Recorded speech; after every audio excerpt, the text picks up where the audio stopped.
Hello, name's Cedar, and I am once again attempting to read another book, another story of the Tales from the Pizzaplex book, Nexie, right? And this time it's Mimic.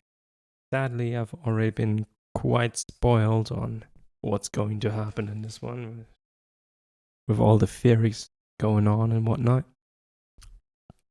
So I'm probably not gonna be all that surprised, because basically, yeah. But I don't actually know the story all that well. So it's still going to be interesting, I hope. Anyway, without further ado, let me get started. Once again, I hope I get through this within reasonable time. Daddy, I'm a ghost! Edwin Murray, his brow on his deep furrow, swore when his son, small but incessant hand tugged at Edwin's flannel shirt sleeve. The motion forced Edwin to give up on the intricate wiring job he was attempting. Stop that, David! Oh yeah, I've decided to make him British for some reason. I don't really know why. I probably won't keep it up. We'll see. Edwin snapped. Edwin looked down, expecting to see the badly cut thatch of David's fine brown hair. Instead, Edwin found himself looking at a yellowing lace. The lace was draped over the brown hair and the rest of David as well. The fragile mesh fabric was undulating and moaning, or rather, the 4-year-old under the fabric was moaning in a pretty decent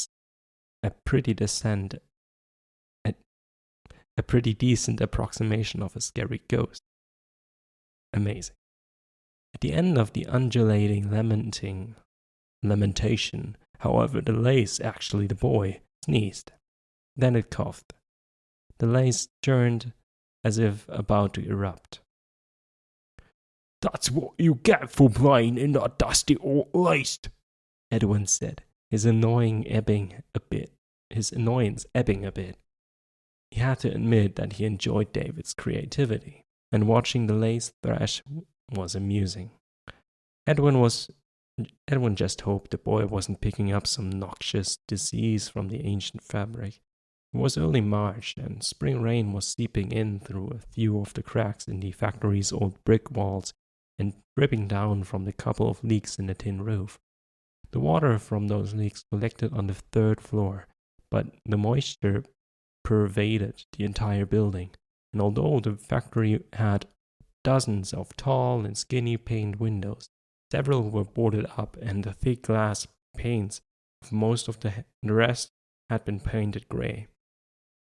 When he'd bought the building, Edwin had painstakingly scraped the paint off the 2nd floor windows so the living space would have light, but he'd left the lower windows painted over. He liked the privacy, even though the lack of light made the expansive space damp and musty. Edwin was already concerned that David was going to catch a bad cold, as he had the past 2 springs. He didn't relish the idea of adding the potential bugs and bacteria lingering en masse to the mix. When Edwin had bought the abandoned factory to house his new business, he'd found yards and yards of knotted, crumbling lace throughout the building. The lace was piled against the factory's brick walls, strewn across its rough cement floors, mounted beneath the levers machine in the main production room, and even wrapped around its dozens of concrete support pillars. That lace was sprinkled with the pillars' pale green peeling paint. Edwin wasn't sure why the factory's owners had left such intricate work behind. However, Edwin rather liked the lace. Although some of it had mildewed, he thought much of it might be salvageable, and he was sure his creative mind could come up with some use for it, so he had left it where it was. His wife, Fiona, had liked it too. 5 years before, Edwin had acquired the factory, the building. He and Fiona had also just purchased the old Queen Anne mansion they'd planned to restore to its original grandeur. Fiona had been delighted by the lace in the old factory because He'd envisioned using it to make yards and yards and yards of luscious window coverings, and a canopy for our bed, my love, he'd added, winking at Edwin. Edwin had blushed. Back then, and it now seemed so long ago, Edwin had been a deliriously happy man. After Fiona had died, giving birth to David, Edwin had been tempted to get rid of the lace.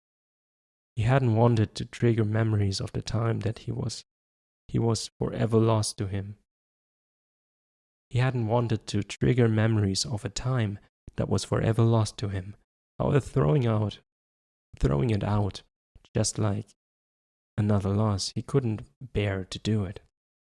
And so the lace remained, and so did the memories. The lazy ghost sneezed again. Edwin reached down and pulled dusty fabric off his son. His impish, freckled face revealed. David grinned, sneezed once more, and wiped his nose so hard it was a miracle that the up-tilted snoot remained on the boy's face at all. I thought you were going to play with your toys when I worked. I think this accent is not going anywhere. Anyway, Edwin said, doing his best to sound British, I guess. Stern. We had an agreement, remember? You play quietly for an hour, Daddy gets the work done, and then we go for ice cream. Ice cream! David shouted. Chocolate chip ice cream! David, who was clutching a plush white tiger in his left hand, grabbed the lace again with his right.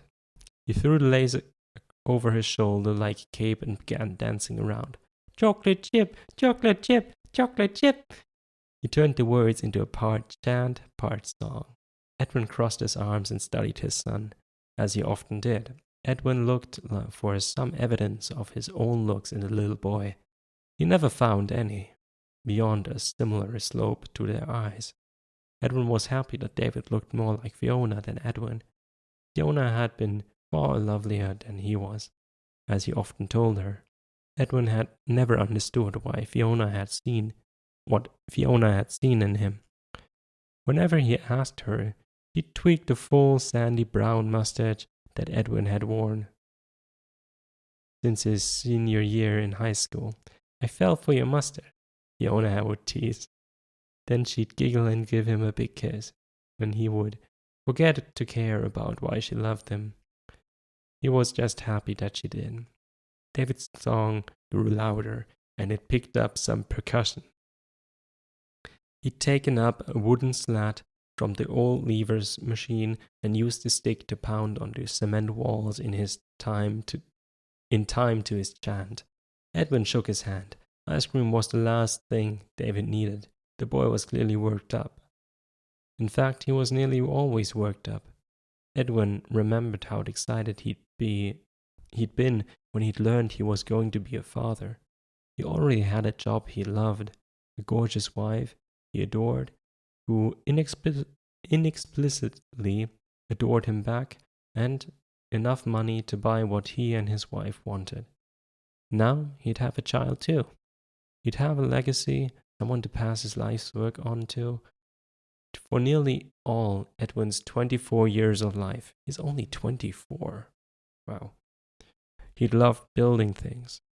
When he'd been about David's age, he'd begun taking apart things.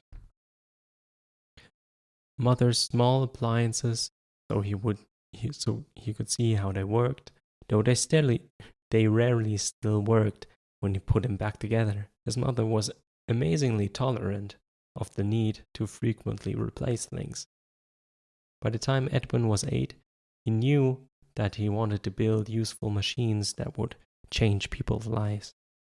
He believed in automating life's most mundane tasks, and he was sure he could create robots to replace most household chores people didn't enjoy. He got his first patent on a robotic vacuum cleaner when he was still a college student.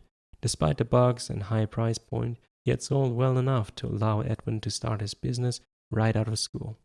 The vacuum also founded funded a good life for Edwin and Fiona, who had met at the school and married as soon as they graduated. The vacuum was widely popular at first. Unfortunately, the machines didn't have the longevity that customers expected, and complaints began rolling in. Eventually, sales fell off. Edwin watched his son covered round in front of the metal garment rack that held a circus-like array of animal and other character costumes, and imagined, for at least the 1000th time, how different things would have been if Fiona had lived. If she survived giving birth to David, Edwin would have been derailed by grief. Wait, what? If she'd survived giving birth to David, Edwin would not have been derailed by grief, and he wouldn't have had to try to figure out how to invent his machines and take care of his infant son at the same time. David Sean Murray now attempted to do a somersault while still wrapped in lace, had come into the world just before dawn on the stormy fall morning. He'd arrived in full screaming fury, given that Fiona had been bleeding to death as David caterwauled. Edwin assumed that David's protest against being taken from his mother's womb had been amplified by his probable understanding on some unfathomable mother-son bonded level that he was about to lose his mother for good. Or maybe Edwin was being fanciful. Maybe David was just a noisy baby. Whatever the reason, David's vocal protestations didn't end on the day of his birth. They continued on and on and on. Edwin had spent the next several weeks trying to function on an hour or two of sleep, if he was lucky, per night. Instead of being able to throw himself into his work and either fix the vacuum or come up with something even better, Edwin had to spend the better part of his days feeding David, burping David, rocking David, changing David's diapers, listening to David cry and cry and cry and cry. Edwin loved his son. He really did. But without Fiona, Edwin was a man hanging on to a cliff's edge by the tips of his fingernails. He wasn't sure he could do what he needed to do. 4 years had passed and he still wasn't sure. David's chocolate chip chant was getting louder and louder. The boy was spinning faster and faster. "David!" Edwin shouted. David stopped spinning. The momentum sent him staggering across the cement floor. He careened into Edwin's work table, knocking over the animatronic head that Edwin had been wiring. The head, that of a bright yellow chick, rolled across the table and fell onto the cement floor. A spark shot out from the chick's eye. "David!" Edwin yelled even louder. "That's enough!" David lost his balance entirely and landed on his rump. The boy's dark brown eyes blinked twice. Then David's severely arched brows bunched. He buried his face in his tiger and started to cry. Edwin sighed and picked up his son. "Come on," Edwin said. "I think you need a nap." David, remarkably big for his age, in spite of having 2 short parents, wasn't an easy carry. He weighed close to 50 pounds, and he was 3.5 feet tall. Pretty soon, Edwin, only 5'5" himself, wasn't going to be able to cart his son around. Perhaps he could build a robot to do the job for him. Yeah. I wonder if that's what he's gonna do. Edwin's step faltered. "That's not a bad idea," he said it to himself. David stopped his crying in a mid-gulp and looked up. "What's a bad idea, Daddy?" No, not a bad idea. What are you saying, Daddy? I can't understand your accent. It's really bad. Oh, yeah, I know. Thank you. Edwin attempted to clarify. Just not a bad idea, which means a good idea. David twisted his nose and pursed his full, small lips. Edwin didn't blame the boy for his confusion. Never mind, Edwin said. How about I read you a story? I need to tone it down. How about I tell you a story? You take a short nap, and then we'll get ice cream. David stuck his stubby index finger in his mouth and sucked on it while he pondered the proposal. Finally, he nodded. Good boy, Edwin said. He'd reached the top of the steep cement stairs that led to the second floor of the building. He put David on his feet and took the boy's hand and led him down a wide hall to what used to be part of the factory's offices and storage space. After Fiona passed away, Edwin had known he couldn't manage a house and his business property at the same time. And since the factory was where Edwin did his work, the choice of which to keep was an easy one. Thankfully, Edwin was an engineer/architect, so he covered part of the factory's offices to he converted part of the factory's small offices to a small apartment with a compact sitting area, tiny galley kitchen, 1 bedroom, and 1 bathroom with an old clawfoot tub. All the little rooms except the kitchen, which was floored with blue linoleum, now had wall-to-wall brown carpet chosen to hide the dirt. All the apartment's exterior... What dirt? Don't you have vacuum cleaners? Isn't that your deal? Weird. All the apartment's exterior brick walls and interior white painted walls were decorated with an eclectic mix of David's artworks, aka scribbled drawings and old photographs. In the factory's offices, Edwin had found dozens of black and white photos of the factory in its heyday. As David grew older, Edwin would have to create a second bedroom.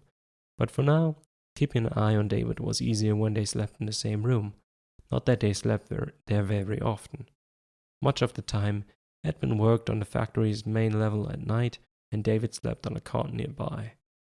Edwin knew that this wasn't the ideal setting for raising a child. There were hundreds of ways a child could get injured in the 5,000 square foot building. David thought, in spite of his penchant for noisy tantrums, was a good kid. He hadn't defied Edwin's orders to stay away from the machine yet. Edwin had noticed that David was getting a little bolder in his adventures.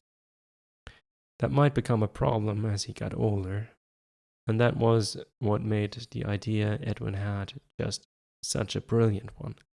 But would he have time to implement it? Daddy? Edwin was peripherally aware that David was climbing onto his small mattress, which was nested inside a wooden white tiger's head. He really loves that tiger, huh? Which Edwin had carved to mimic the look of David's favorite toy, arched up and over the top of the mattress. David loved the tiger bed, almost as much as his plush tiger named appropriately Tiger. That's a good name. Daddy, Edwin, who had been contemplating the notion of mimicking, blinking, and frowned at his son, who was now standing on the mattress and holding up his dead plush tiger. What is it, David? Edwin sighed and pointed at the mattress. Lie down. God, what am I doing? I'm sorry, Edwin.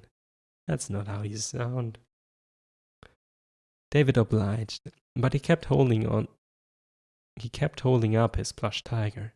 Tiger wants to know if he can have ice cream too. Chocolate chip. Of course. What other flavor is there? David giggled. So he can have some? Edwin stroked his mustache. I suppose we could ask Lucy to get some of the special invisible tiger ice cream made just for tigers out of the bag for him when we get to the ice cream parlor. Uh-huh. Yeah, do that. Lucy is nice. Yeah, she is. David liked the grandmotherly woman who owned the ice cream parlor so much that Edwin had a feeling David's love of ice cream was more related to desire to see Lucy than it was about eating the ice cream itself.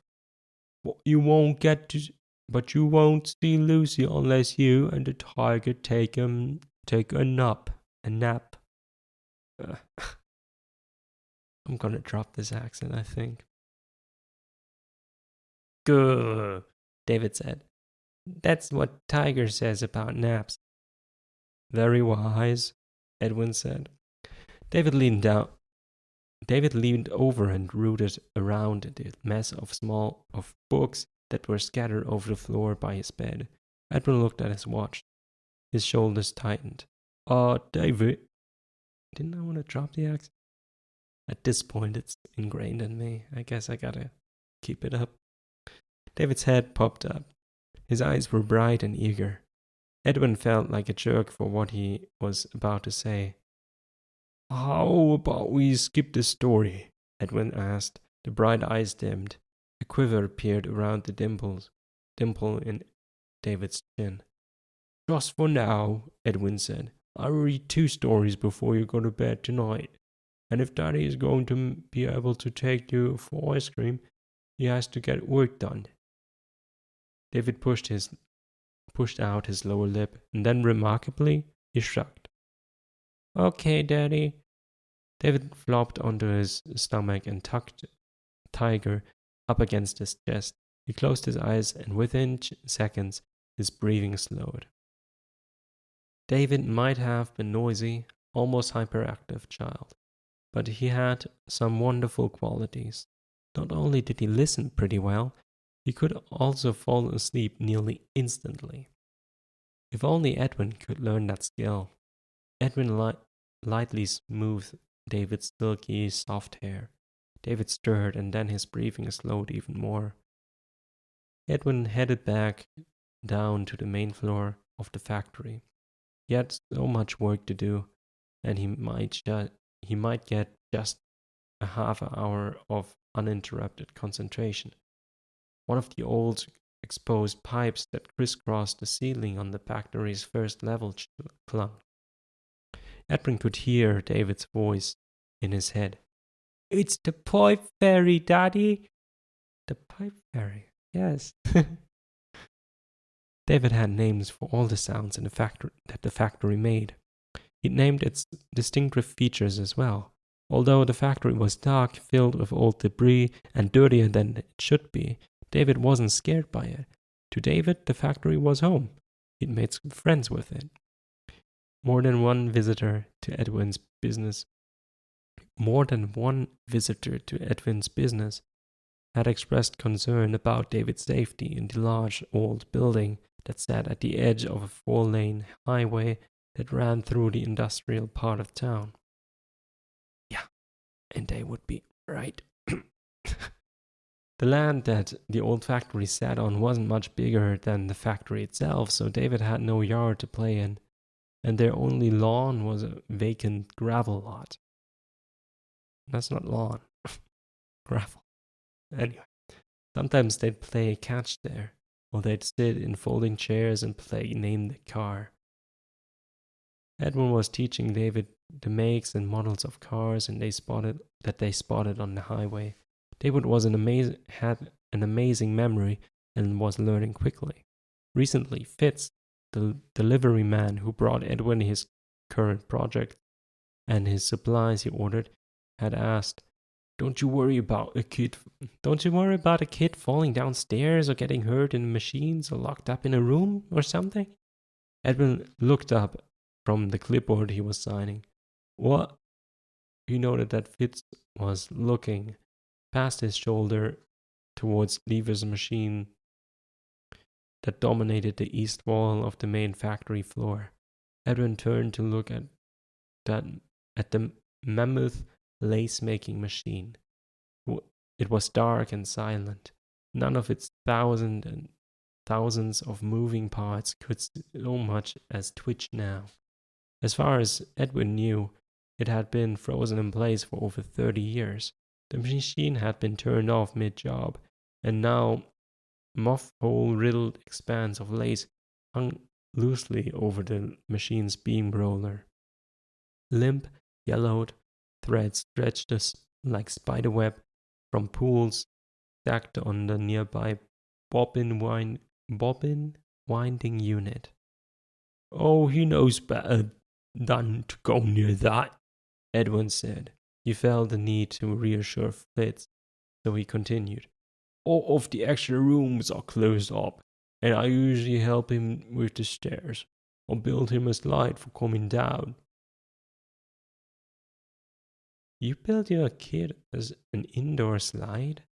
Fitz raised his bushy black eyebrows as he took back the clipboard. "Yep," Edwin said. It had been fun.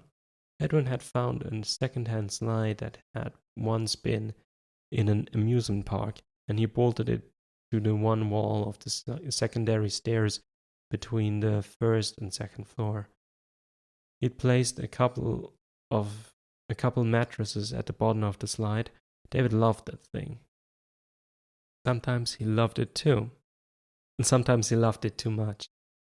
He frequently demanded that Edwin carry him up the sharply canted stairs over and over so he could slide down repeatedly. Edwin returned to his work table and frowned at the yellow chickhead lying near one of the table's legs. He sighed. He really had no interest in continuing the project, but he had to. Edwin bent over and picked up the chick's head. He sighed again. It occurred to him that he sighed a lot.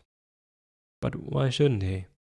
Edwin was trapped in a life that he didn't want to live, and he was doing a project he never in a million years thought he'd be working on. He was turning weird creature costumes into entertaining robots. Heaven's sake, what was useful about that? Edwin set the metal chick head on the table in front of him. This was the 18th animatronic character he'd been asked to create. He'd spent the last year and a half abandoning his own work to bow to another company's agenda. Edwin thought back to the day that he'd been signed away his own enterprise. You're doing the right thing.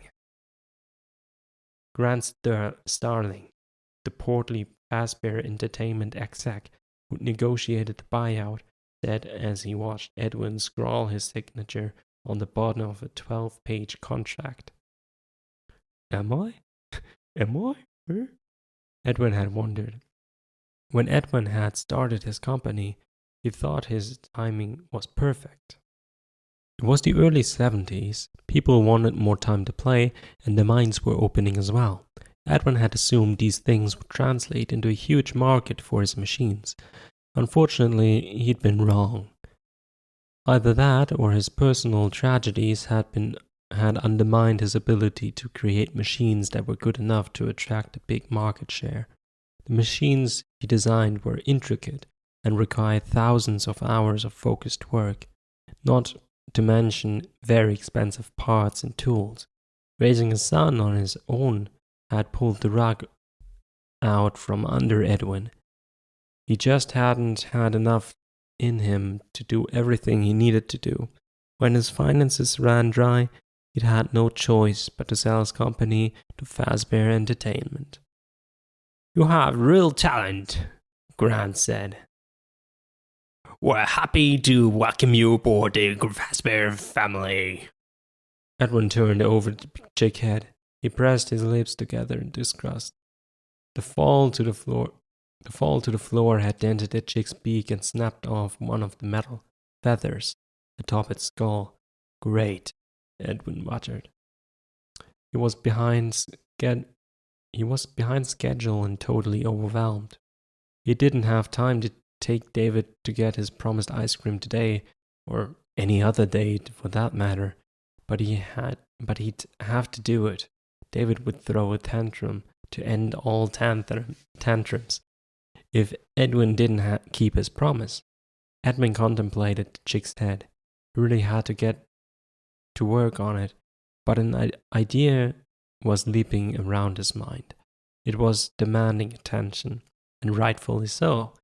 If Edwin could pull off what he had in mind, it would open up enormous amounts of time for him. David would be entertained, and Edwin would be free to concentrate on his work. Edwin pushed aside the chick's head. He grabbed his drawing pad and a pencil. It put him 3 weeks behind in his project for Fazbear Entertainment, but Edwin, working feverishly, essentially giving up sleep entirely for many bleary-eyed days, was able to take his idea from spark to completion in an amazingly short amount of time.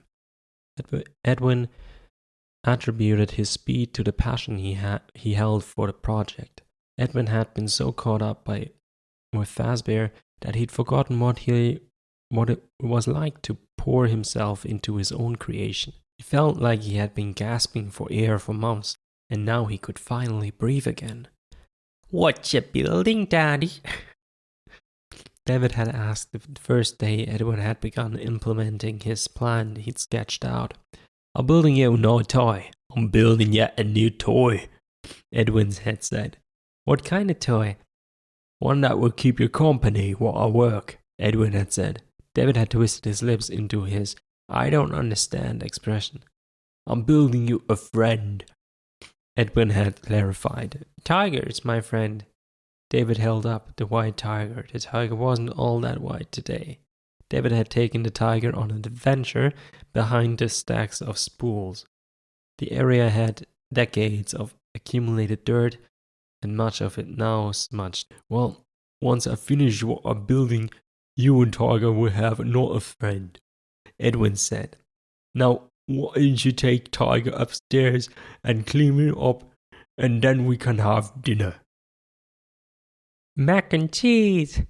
David screamed. As Edwin had helped David climb the sharp flight of stairs, Edwin's chest had tightened at the thought of his son having just a plush tiger and soon a robotic torso for a friend. Next year, that would change. Edwin would be able to put David in kindergarten.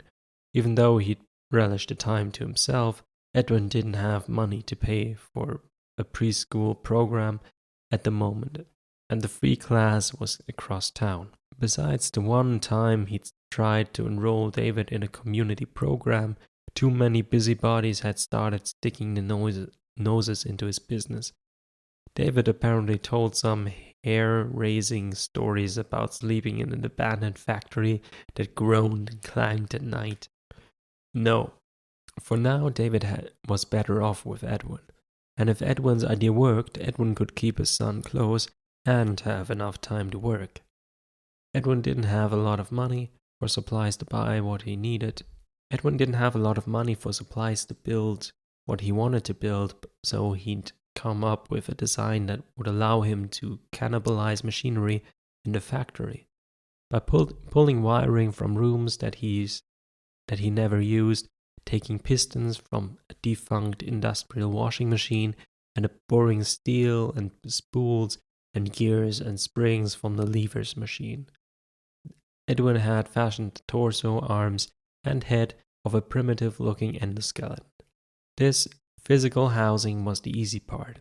Once Edwin had constructed a legless robot, he had to build a computer for it. This he did by stealing hardware from some of his abandoned projects. Now came the challenging part. Edwin wanted to create a thinking mind that would learn by mimicking what it observed. It had been Edwin's observation of how the bed he'd built for David mimicked David's favorite toy that had given him the idea. Thinking about the concept of mimicking so soon after casually contemplating having a robot to entertain his child had brought the whole idea together. Perhaps because the idea was inspired, or perhaps because Edwin was so desperate to find a way to take care of David without actually having to take care of David, Edwin was able to write the code for the program at nearly the speed of light. It was like the program wanted to be written, so it helped him create it. That's interesting. Okay. He'd used a combination of Pascal and C to write his code. What he did was unusual, and some might have called it slapdash, as he hurried to get the robot finished. He took several shortcuts that any other programmer would have frowned upon, but he was happy with the result. David was happy too.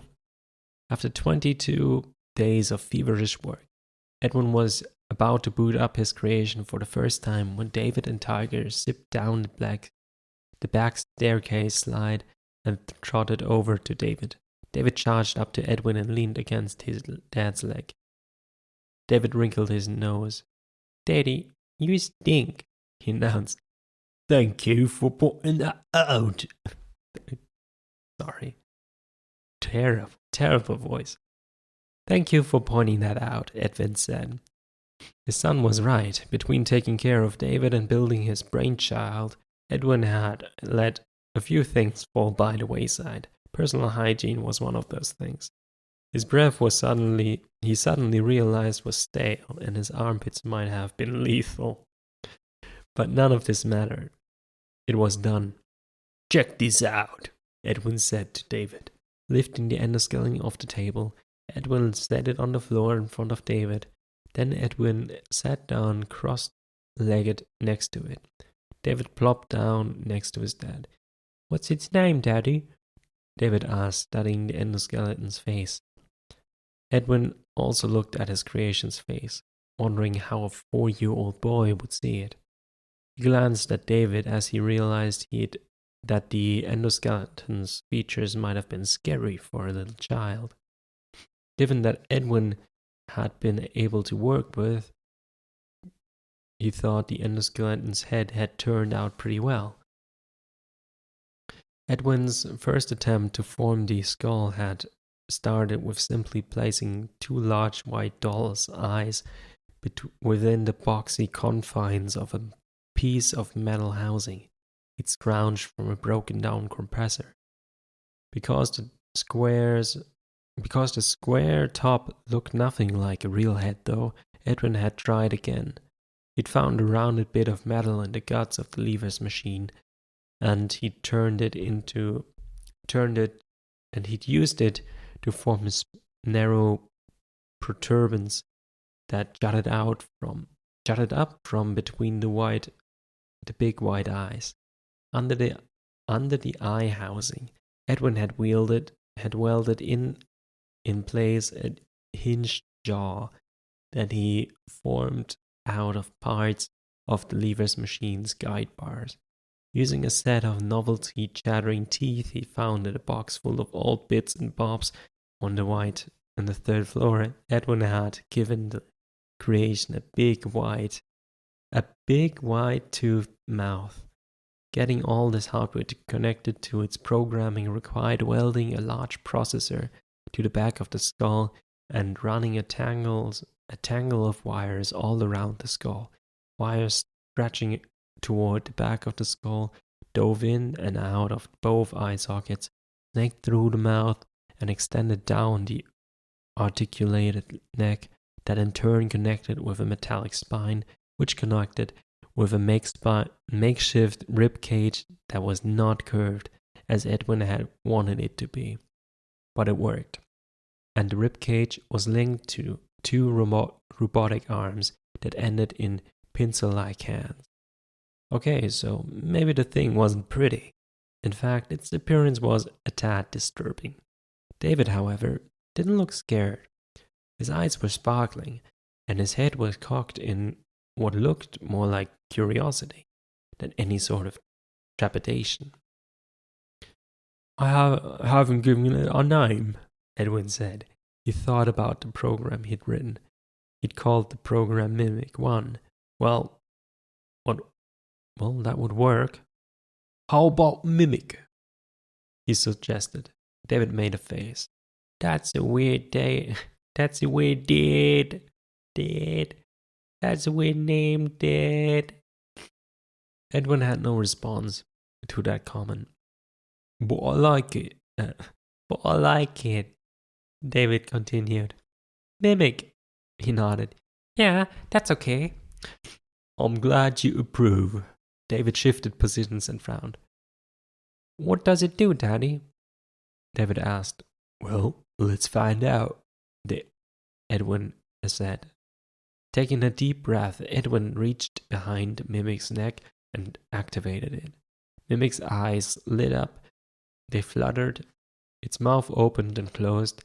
David leaned forward, rapt. In slow motion, Mimic leaned forward, startled. David whipped his head back and hugged the tiger. And he giggled. Mimic, still moving slowly, pulled its head back and pantomimed hugging a tiger-sized invisible object. David giggled again. He's copying me, Daddy, David said, clearly delighted. Edwin smiled. He sure was. Mimic was not working.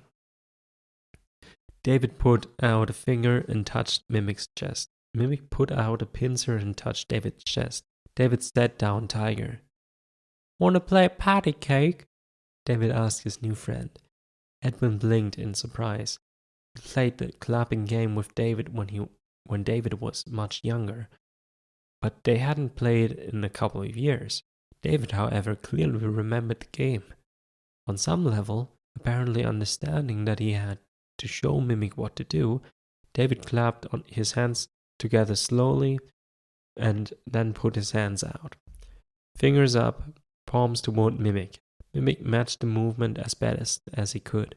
He spread his pincer fingers to approximate David's hand position.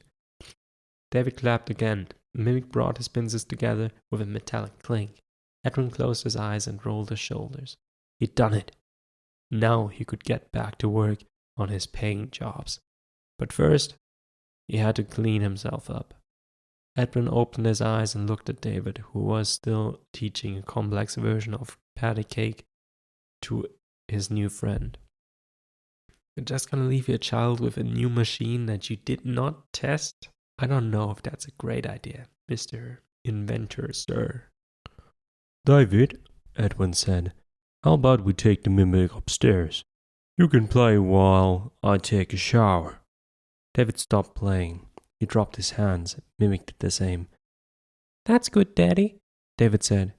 You need soap. He pointed at Edwin, then put his finger over his nose. Edwin laughed as Mimic moved his pincers to the space that separated his eyes. Mimic agrees, David said. Edwin laughed harder and stood. He leaned over and picked up Mimic as David jumped to his feet. David took Edwin's free hand.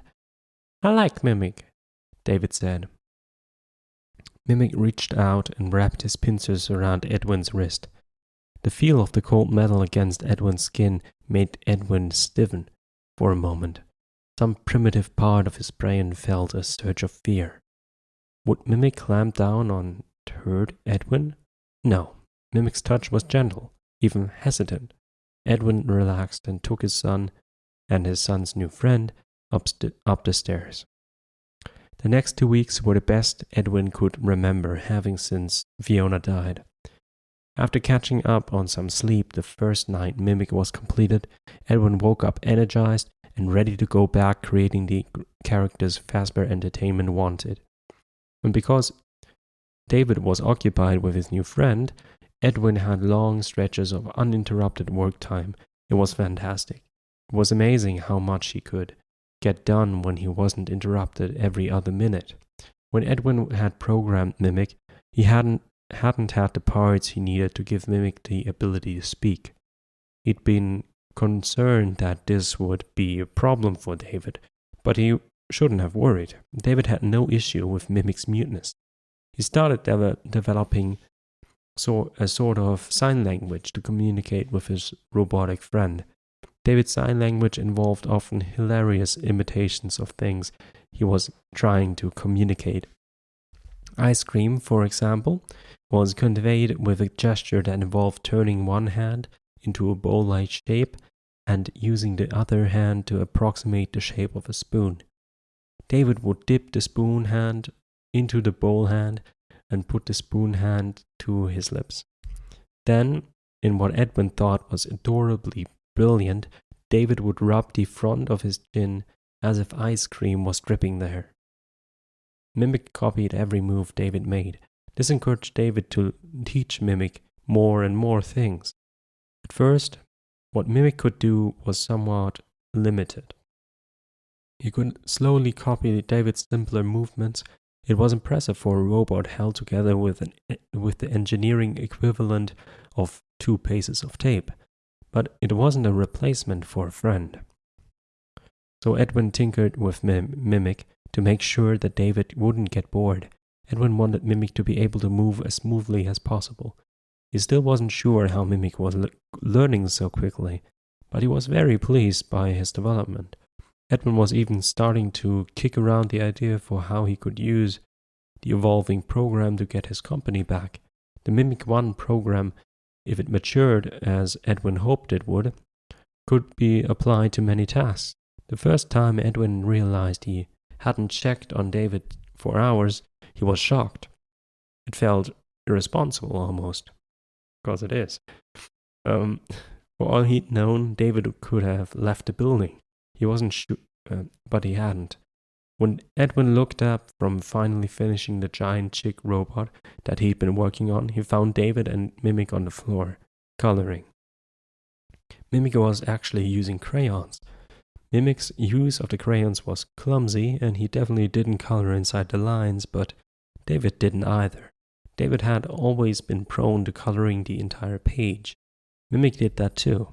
Later that same day, Edwin's concentration was broken by a rhythmic thwacking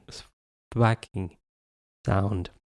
At first, the sound was just enough to make him frown, but as it got louder and was joined by David's giggles, Edwin grumbled and looked around. A few feet from his work table, Edwin spotted David and Mimic tossing a red rubber ball back and forth. Because David wasn't all that good at throwing or catching the ball frequently missed its target and bounced across the floor. Undaunted, David scampered after it, retrieving it, and tried again. Mimic's throw, because they were a copy of David's, were just as inconsistent. But David was clearly delighted by the clumsy game of catch. Edwin smiled. Although the noise was distracting, at least David was content. Edwin returned to his work, satisfied that Mimic was doing what Edwin had designed the robot to do. Mimic went everywhere that David went. He sat at the table when David ate. He perched at the edge of the sink when David brushed his teeth. And all the while he copied all David's motions. One evening, as they ate, David pushed his bowl of mac and cheese across the table so it was in front of Mimic. Mimic immediately took the spoon and scooped up some of the noodles. Edwin had to scramble to stop Mimic from dropping the mac and cheese through his open mouth. It wasn't as if the food would hurt Mimic. It would have gone through the novelty teeth and out the opening behind them, tumbling down the back of Mimic's neck. But Edwin didn't want to scrub off cheese off Mimic's parts. "Whoa there," Edwin said to Mimic. "I'm afraid you're not designed to digest food." David thought this was hilariously funny, like my accent, that is deteriorating and not good, like everything else about this reading. Anyway, he was taking a sip of milk. He laughed so hard that milk came out of his nose. Mimic opened his mouth and approximated the head-shaking, open-mouthed action of laughter. David laughed even harder. Then he jumped up and said to Mimic, "Let's play trains." Edwin put his hand out in a stop gesture and shook his head. What do you do first? David looked up and to the right and twisted his lips, and then he giggled. Sorry, Daddy. He turned to pick up the carton of milk sitting next to his plastic cup. Always put things away in the fridge, he said. Using 2 hands, David carefully carried the quart carton to the fridge and stowed it away. Mimic watched his every move. Because David always carried Tiger, Mimic usually had one of his arms curled in a way that suggested an invisible tiger. One day, David decided Mimic needed his own tiger. Can we buy Mimic a tiger? David asked Edwin just before bedtime. Edwin looked at Mimic's inwardly curved arm. The gesture tugged at his heartstrings, but he shook his head. Sorry, sport, he said. But money's a little tight right now. David had heard this often enough that he knew what it meant. He shrugged. Okay. Later that day, when Edwin was finishing up the program on a private Fox character, he looked around and spotted David and Mimic by a pile of lace near the lever's machine.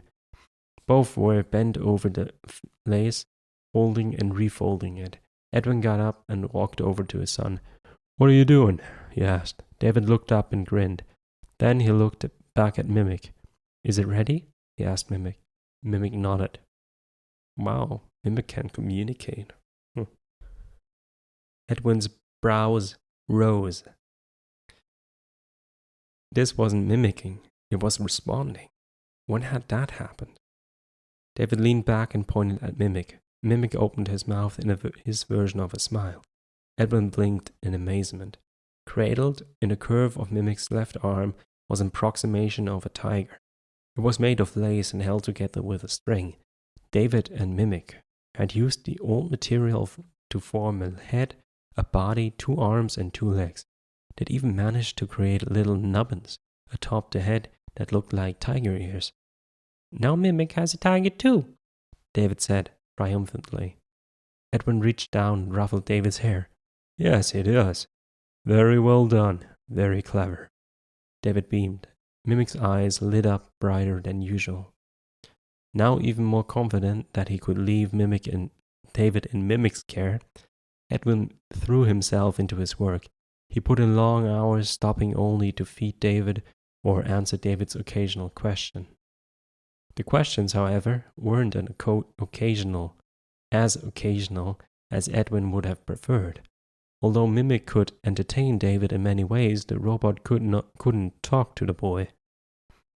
Why do we have to brush our teeth, Daddy? David asked one day when Edwin was trying to rush David through his morning routine. Because if we don't, we get cavities, Edwin said. What are cavities? Cavities, David asked. Cavities, Edwin enunciated. David repeated the word, correct this time. What are they, Daddy?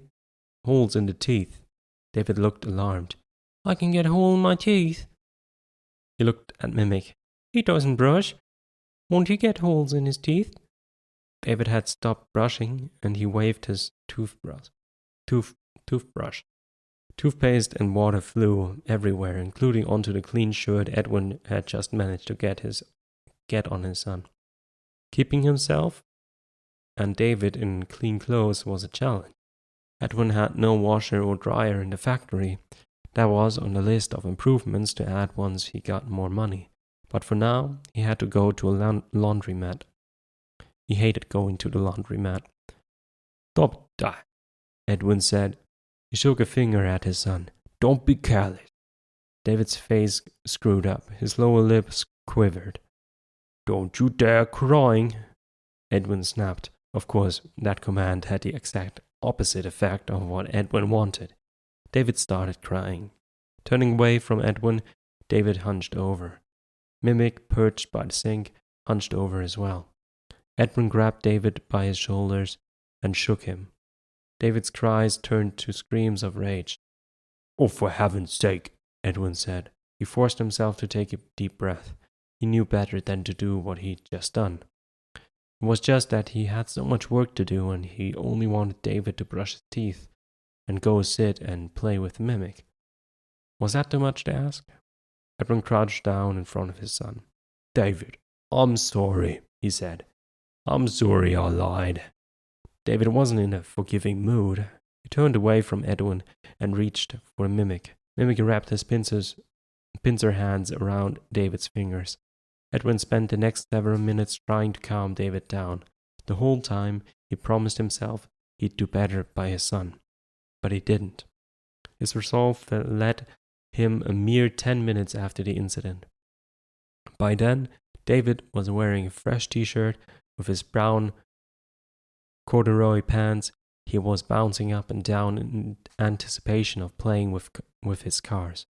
Edwin looked at David's crumpled bed and the zebra pajamas that lay crumpled on the floor next to it. As David started to skip past Edwin, he grabbed Edwin's shoulder. He pointed at the pajamas. "What have I told you?" Edwin asked. David looked up and to the right in his classic oops expression. "Sorry, Daddy." He bent over and picked up the pajamas. "Always put your things in the closet," he said. David opened the door leading to the next room and stowed his pajamas on the shelf next to the hanging rod of Edwin's clothing. Mimic watched David the whole time. For the next couple of hours, Edwin was able to focus on work, but when his focus was abruptly interrupted. "Look at me, Daddy!" David screamed. Edwin lifted his gaze from his task. His eyes widened. "What do you think you're doing?" he had shouted. David, clad in one of the costumes sent by Fazbear Entertainment, was no longer a little boy. He was a yellow dog, frolicking around on all fours. Because the costume was too big for David, the dog's limbs flopped all over the concrete. They were getting filthy. And it got worse. Next to David, Mimic was stuffed inside the top part of a green alligator costume. It too was now dirty. Edwin was going to have to clean up both costumes, like he didn't already have enough to do.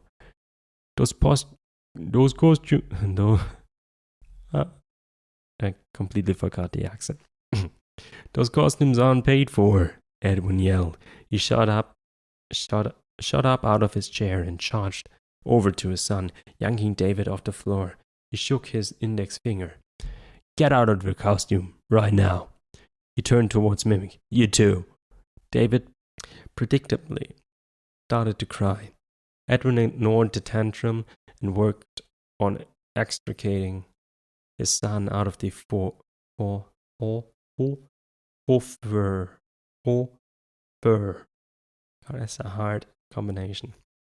Once he had both child and robot costume free, Edwin placed Mimic next to one of the pillars. He pointed at David. "Now go over there and play quietly." David sniffled. "Oh, okay, Daddy."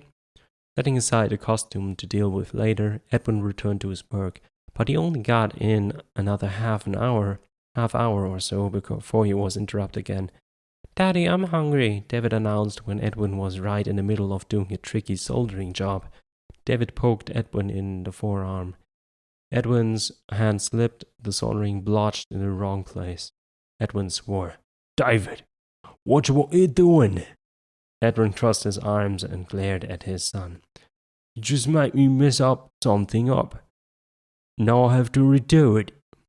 David looked at his feet. Edwin noticed Mimic gazing down at the bottom of his own legless torso. "Oh, sorry, David."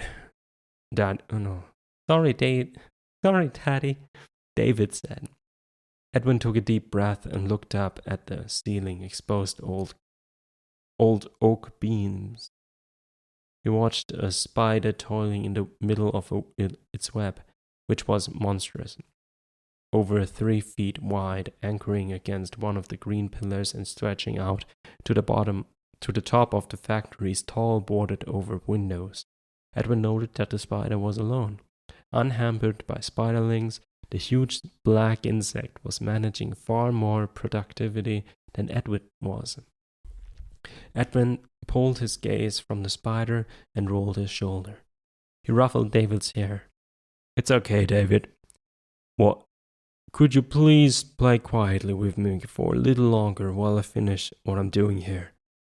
Okay, Daddy, David said. He turned toward Mimic. We'll draw. A few days before, Edwin, while looking for a pod on the third floor, had come across a box of construction paper in a variety of colors. He carried the reams of paper down to the first floor and showed it to David. You can use this to draw whatever you want, Edwin had said. Neato, Daddy, David had said. Since then, David and Mimic had been doing all manner of odd little drawings that were surrounded by markings that looked vague like... No, sorry. Next page, please. Hieroglyphics.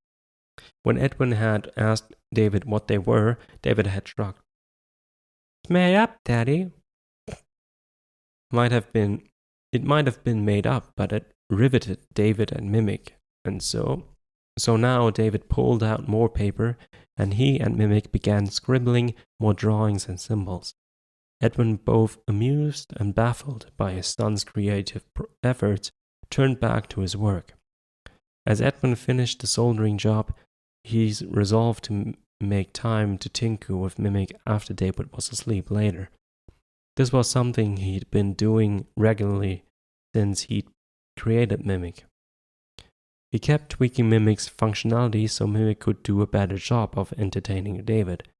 Clearly, however, it needed more work. As the rainy spring days continued, David was getting more and more restless. Perhaps if Mimic was a bit more mobile, Edwin thought. That night, after tucking David into his cot near Edwin's work table and watching Mimic copy David's big yawn and the little eye rub that always preceded settling in with Tiger for sleep, Edwin picked up Mimic and carried him over to the long work table. There, he worked at updating Mimic's program so Mimic could use his arms and lower torso more fluidly. This new agility would give Mimic an expanded ability to play with David. Mimic would be able to scoot along the ground in approximation of the way David often butt scooched across the floor when he was playing. He also would be able to get himself up and down the stairs, and he'd be able to throw the ball farther, and retrieve it as well. Edwin was also adjusted Mimic's processor so that the Mimic could continue to execute more and more complex tasks. There, Edwin thought, when he was done, that should give him more time to focus on his work, and Edwin could do more while David slept, too. Rubbing away his exhaustion, Edwin returned to the latest project he was doing for Fazbear Entertainment. He worked until just before dawn and then carried David, still sleeping, up to the apartment. There, Edwin dropped into bed himself and fell into a restless sleep. 2 hours later, Edwin awoke abruptly when his excited son landed on his stomach and screamed, "Sunshine, Daddy, let's play catch!" Trying to get back the breath that had been stolen from him when David's full weight had hit his solar plexus, Edwin blinked at the vivid yellow ray of sun that was streaking in through the closest window beneath a shade that Edwin hadn't bothered to lower the night before. David began bouncing up and down on Edwin's stomach. "David!" Edwin shouted. "Cut that out!" David slid off his dad. Edwin took a deep breath to refill his lungs. "I'll go out and I'll wait for you to come play. I'll go out and wait for you to come play with me, Daddy," David said. Edwin nodded vaguely, only half processing what David had said. Edwin sat up. As he put his feet on the floor, he heard David slide down to the factory's first floor. Good, Edwin thought. Nick was down in the workshop. He'd keep David occupied while Edwin grabbed a quick shower and made breakfast. Edwin stood and headed towards the shower. He started thinking about how he was going to tackle the next part of his current project. Edwin was still thinking about his plans as he set out bowls and spoons, a box of cornflakes, and a carton of milk. He continued to strategize in his head as he trotted down the stairs to get his son. "David," Edwin called out as he got to the first floor. "Breakfast!" Edwin expected an immediate squeal of joy because David loved to eat, but Edwin didn't hear anything. He did, however, feel something. The factory, as cool and dank as it was, didn't get a lot of air movement. Edwin never felt drafts, but he did now. He felt a strong current of warm air. Edwin's muscles tensed. In spite of the warmth that wafted across his bare arms, Edwin felt a chill skitter down his spine. Frowning, Edwin looked around. Edwin's workshop looked as it should have. Mimic was sitting on Edwin's work table. Nothing was out of place. So why was Edwin on alert? "David?" He tried again. This time his son's name came out louder, with just the slightest edge of fear. Edwin took a step forward. And that's when he saw that the factory's main double doors were standing wide open. "David!" Edwin yelled. Edwin took off toward the open doorway, looking right and left past the pillars as he went, scanning the massive factory floor for his son. Edwin's stomach lurched up into his chest. As Edwin dashed through the factory's open doors, shouted for David again. Under the shout, he could hear his mind repeating over and over, "Please, no, please, no." He wasn't sure who or what his mind was talking to, but it didn't matter. The appeal wasn't heeded. The appeal wasn't heeded. The next 10 seconds of Edwin's life played out as any normal 10 seconds would. They unfolded 1 second at a time. For Edwin, however, the 10 seconds compacted into expanded, infinite experience of horror that at once happened instantaneously and also went on forever. Edwin rushed out into the brilliant morning sun, breathed in a mouthful of humid air, just as David's ball bounced out into the nearest lane of traffic. Oblivious of the oncoming white van, David, a wide grin on his eager face, his legs churning, dashed out onto the highway. His gaze was locked on the bright red ball. Time compressed even more. David could no longer process what he was seeing as a string of events. His mind shut down. All he had were his senses. The roar of an engine, the smell of exhaust, a blur of white getting past Edwin's gaze, the screech of rubber on asphalt, the stench of burning rubber, the blur of white vibrating to a stop, a sickening thud, a scream, more screeching, rubber, shouts. Edwin, as he streaked towards his son, tried to convince himself that what he'd just watched hadn't happened. He tried to tell himself David was fine, but he knew he was lying to himself. As he flew towards his son, Edwin knew he was running both towards something he'd never reach and away from something he'd never escape. "Call 911, someone screamed. Edwin reached David's side. He bent over and tried to gather David into his arms, but another set of stronger arms pulled him back. "Don't move him," a man's voice said. Edwin lashed out, fighting to free himself. Everything lost focus. Edwin could only see flashes of color, crimson red, spreading across an expanse of black and bright blue, pressing down from overhead. Snatches of white and orange and dark blue and yellow. Edwin opened his mouth, and he heard a high-pitched keen. The sound, he realized, was coming from him. The arms that gripped him held on even tighter. Edwin's senses failed him. The sounds faded into a distant roar. The colors blurred together. The sun was blotted out by a darkness that Edwin intuitively knew was coming from some place within his soul. Oh boy. Out under the bright morning light, in the road near his son's broken body, Edwin had lost his ability to process reality.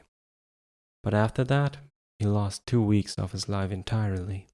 He disappeared into a fugue he didn't even know was a fugue until he came out of it and realized that time had marched on after David had passed.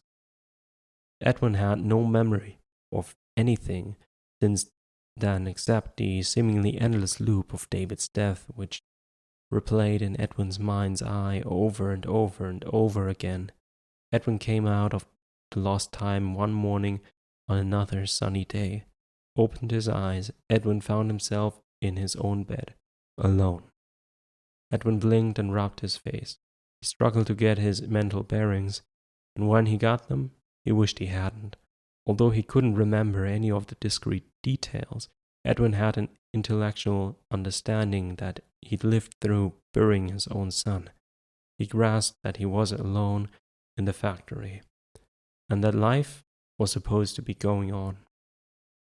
Not sure he had the strength to stand, Edwin tried putting his feet on the floor and pushing himself off the bed.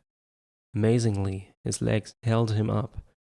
It also took him to the bathroom and got him through a normal morning routine. As if anything could be normal. As if anything could ever be normal again. When Edwin faced his mirror, he wasn't surprised to be looking into the eyes of a stranger. He didn't feel like Edwin anymore. It felt like a husk. It looked like one too. Apparently he hadn't eaten much. If anything, during his last 2 weeks, the gaunt face of a broken man looked back at Edwin from the bathroom mirror. His scraggly beard was filling in around his full, now drooping mustache. Turning away from himself, Edwin left the bathroom. He headed towards the stairs and shuffled his work table. There, his gaze landed on Mimic. I should deactivate him, Edwin thought. But Edwin didn't have the energy to do. He barely had energy to get to his work table. Dropping into his rolling chair, Edwin surveyed his current project. He'd been working on it, he realized during the 2 weeks he couldn't remember living through. It was further along than it had been on the day that David had died. Edwin had no memory of doing the work, and he had no desire to continue it now. But what choice did he have? His son was dead, but Edwin had obligations. Sighing, he bent over the work table and told himself to concentrate. Edwin picked up a pair of needle-nose pliers. He looked at a tangle of wires and then gazed up at the endoskeleton he was supposed to be merging with Fazbear Entertainment's latest costume, a blue bunny. Edwin frowned at the pliers. With the life of him, Edwin couldn't remember how to grip them. Did he use a fisted grip or a fingertips grip? He tried both. Neither felt right. A long scrape preceded a metallic clunk. Edwin shifted his gaze from the pliers to Mimic, who had just climbed up onto a table. Mimic clutched his makeshift tiger. Edwin stared at it, frowning. Slowly a memory clawed its way through the murk that was in his mind. In the recollection, Edwin was snatching David's tiger from Mimic's grasp. Mimic clutched his makeshift tiger. Edwin stared at it, frowning. Slowly, a memory clawed its way through the murk that was in his mind. In the recollection, Edwin was snatching David's tiger from the Mimic's grasp. Mimic had tried to start carrying around Tiger. Edwin realized. He'd block it out now. Now he could remember squeezing Tiger and crying so hard that his tears soaked Tiger's fur. Edwin shook his head, willing the memory to go back where it had come from. bleakness was better than the jagged shards of scenes like that. Edwin glanced at Mimic. Don't you have something better to do than stare at me? Edwin grumbled. Mimic set aside his tiger and lifted both sets of his pincers. Forming one set into a bowl shape, he used the other pincer to create a makeshift spoon. Mimic mimed lifting the spoon to his mouth. Then Mimic used his pincers to approximate the gesture of wiping ice cream from his chin. It was David's code for wanting ice cream. Seeing Mimic use David's sign language was too much for Edwin to process. He roared in fury and self-recrimination. Reaching out blindly, not knowing why he needed it, Edwin sought something to wield. He had a sudden, out-of-control imperative to hit something. No, to destroy something. Edwin's hand closed over a length of metal. A sharp edge and cold, the metal was heavy. The weight of it felt good in Edwin's hand, so did lifting it. He did bring it down on the animatronic's head, howling like a wild animal. Edwin battered Mimic over and over and over with the metal rod. Metal sparked against metal. The reverberance of each blow bounced up Edwin's arm, sending jabs of pain into his shoulder. But Edwin didn't care. He only cared about destroying Mimic, pulverizing the only real thing that Edwin could attack in an effort to annihilate his pain. Edwin pummeled Mimic again and again and again. He battered the animatronic's head, thrashed at his chest, and lashed at his arms. Edwin's swings were big and wide and wild. His muscles burned with the effort of pulling back the rod and arcing it towards the Mimic in one strike after another. Edwin was panting, his chest heaving. The spittle that had shot from his mouth when he had screamed at Mimic was now a froth that shattered from Edwin in great gushes. When his sputum landed on one of Mimic's eyes, Edwin realized that the eye was dangling out of its socket, hanging against Mimic's cracked, fake teeth. Edwin, who had been so lost in his rage that he'd been nearly blinded by it, blinked to clear vision. That's when he saw how much damage he'd done. Mimic's eye wasn't the only thing that was out of place.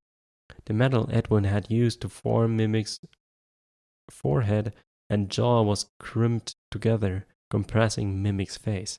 The broken teeth were shoved back into Mimic's head, caught up in torn and tangled wires. The remainder of Mimic's wiring had been raggedly wrested away from Mimic's metallic spine, and the spine itself was bent backward. Mimic's ribcage was crushed in multiple places, and Mimic's arms hung askew. Mimic's pincers were mutilated. Edwin was destroying his creation, but he didn't care. For 2 weeks, Edwin had been lost in a void of despair, and now his despair had turned into rage. He had to get it out somehow, or it would consume him. Because Edwin knew, even as he continued to scream and foam at the mouth, that real object of his anger was himself. And that infuriated him even more. He wanted to destroy himself, but he couldn't. So he sublimated his wrath onto Mimic with an intensity he hadn't known he had in him. He lost control of his humanity. He was devolving into a primitive version of himself, into something ferocious and savage. He could almost feel his murderous thoughts pouring through the muscles and transfusing through the metal into Mimic's system. Edwin wasn't sure how long he wailed on Mimic before he finally ran out of strength, and he ran out of anger. Edwin's legs went out from under him. He collapsed on the ground and stared at the remains of his creation, the remains of his son's friend. Mimic, though not completely destroyed, was now a pathetic picture of a total defeat. At some point during Edwin's assault, Mimic had toppled over and he now lay, arms bent, in one last tragic copy of Edwin's little boy. Edwin dropped his head into his hands. His anger dissolved into regret, and the regret brought tears that he thought just might flow forever. Dominic put his hand against the peeling paint of the square brick building's double doors. He pushed. The doors creaked.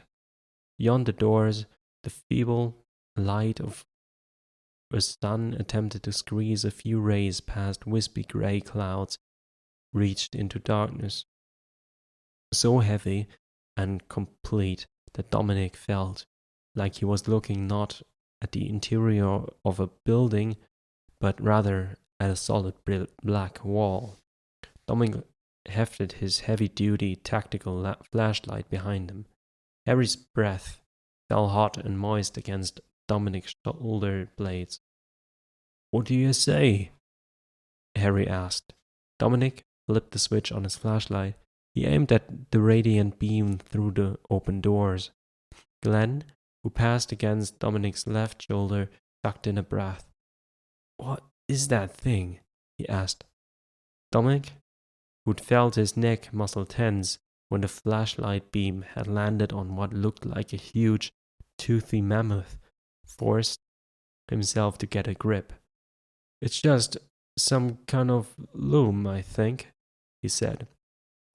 "From what I hear, this place was a lace factory before that Murray dude bought it. The thing is probably a lace-making machine." "It's creepy," Glenn said.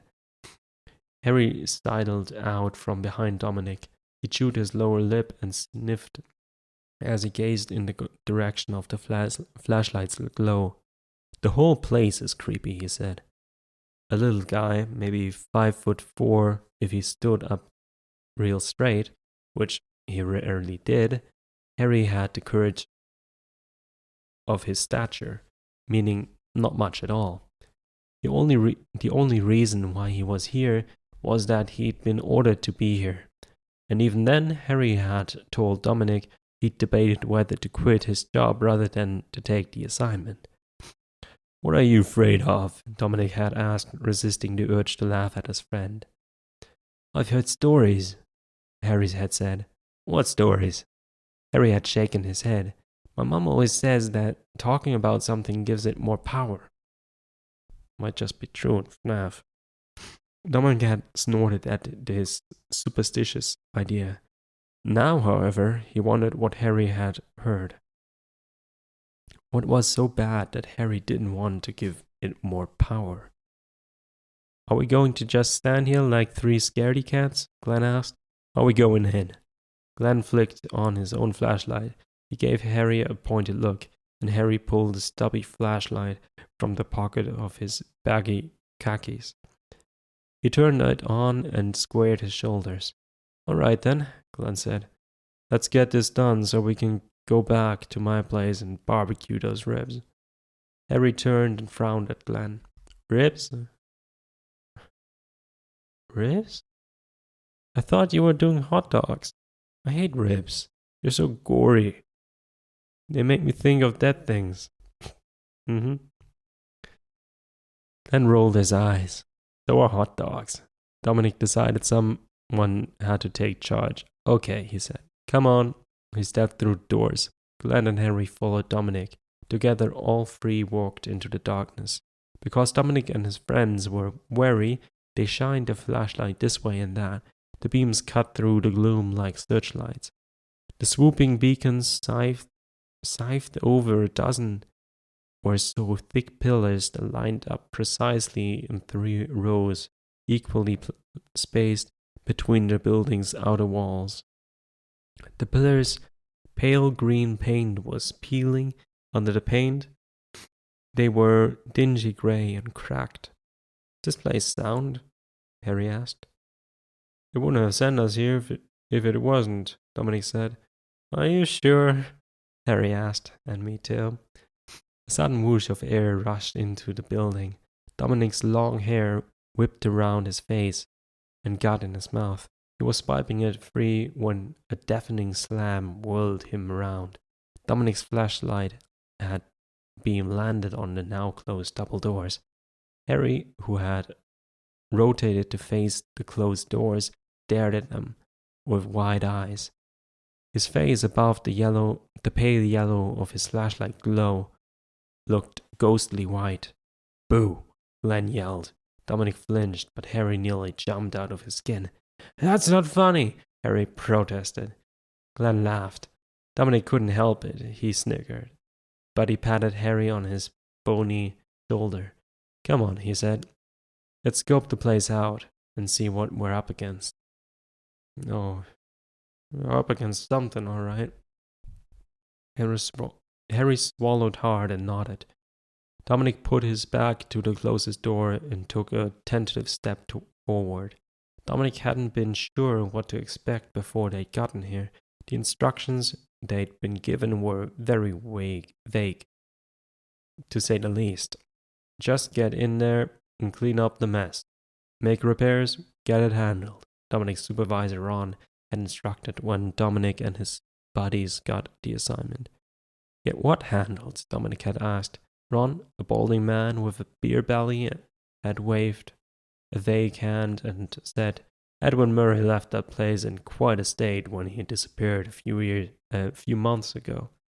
The property reverted to Fazbear Entertainment due to breach of contract."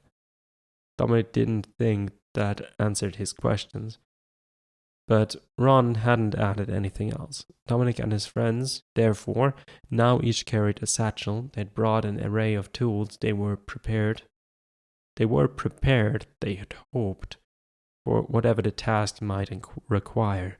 The only thing they'd need for sure was the flashlights. "Take flashlights," Ron had told them. "The power's out in the building." "How come?" Harry had asked, fidgeting. "Paperwork mixed up with the power company," Ron had said. Harry's pale brows had bunched into a deep furrow that still contoured his face. In fact, now the frown was even deeper. Dominic couldn't blame Harry for his expression. Even Dominic, who wasn't easily spooked, was a little intimidated by the building. Dominic dropped his satchel on the floor. It landed with a thud and several clangs as the tools inside jostled together. Glenn and Harry set down their bags as Dominic slowly arced his light through the room, squinting into the narrow beam to try to see something he could. Not that he was happy with what he was seeing. Besides the massive loom on the far wall of the big open space, this first floor of the 3-story building was pretty wide open. The floors looked to be flanked by 2 staircases. One was wide and steep, and the other one, hidden in the murk, appeared to be a secondary staircase, partially hidden behind a wall. It was probably one assigned to the people who had worked here, Dominic thought.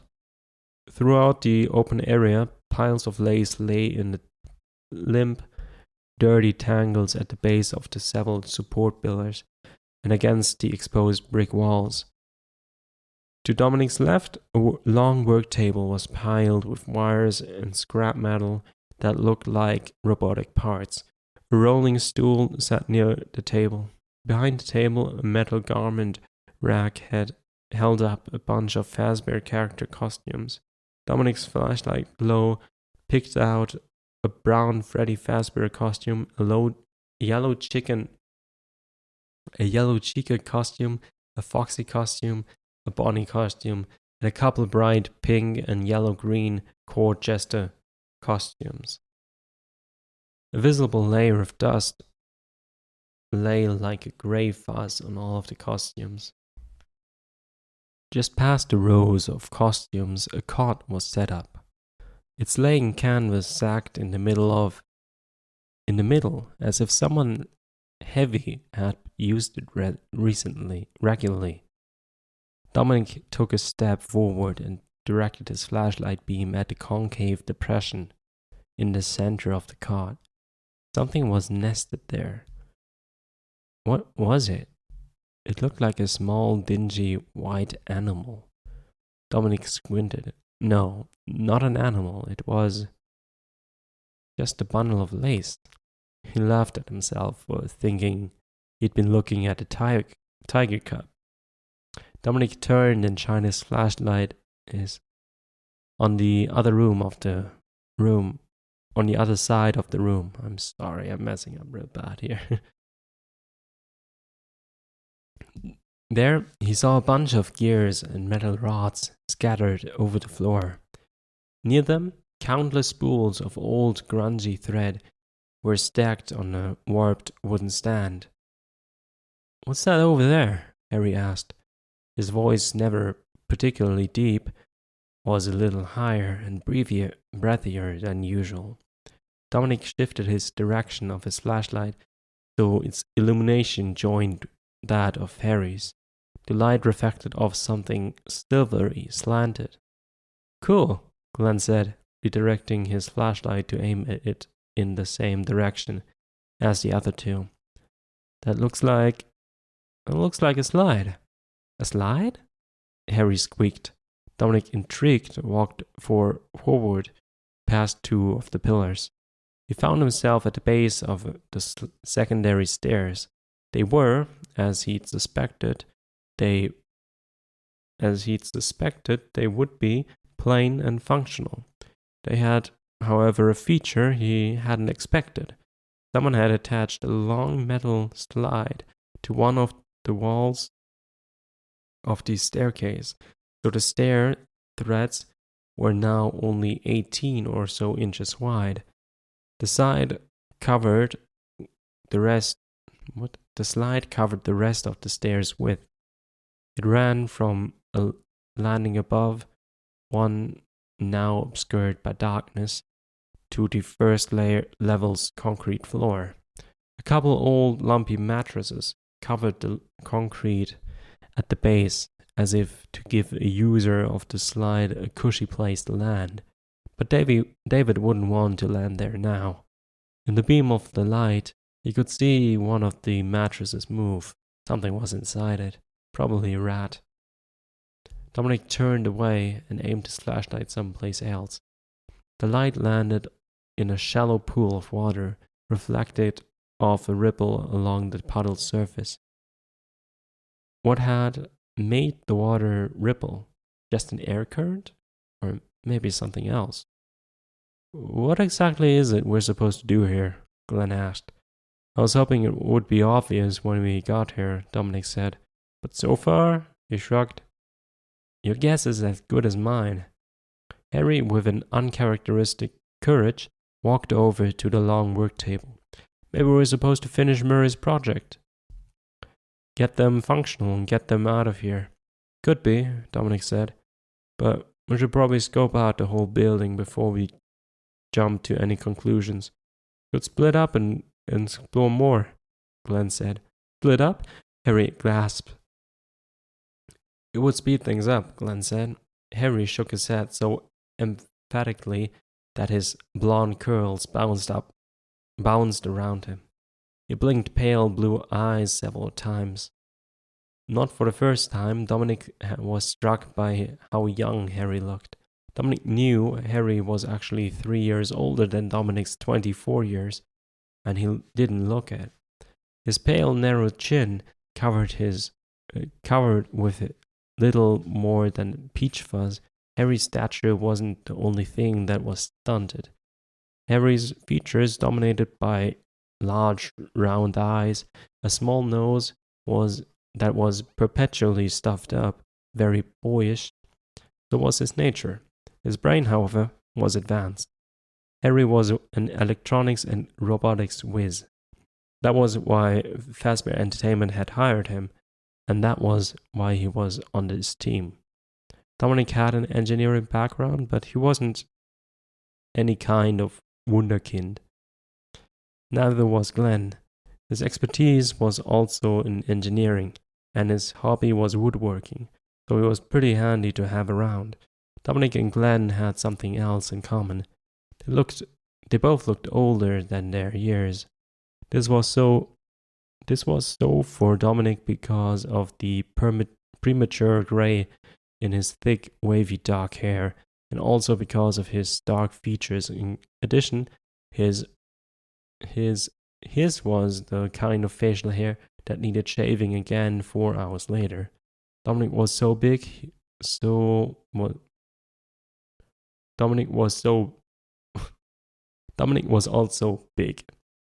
So was Glenn, although Glenn's size was more in his musculature than in his height.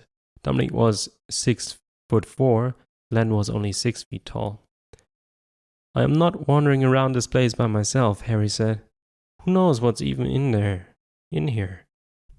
Good call. Good call, Harry.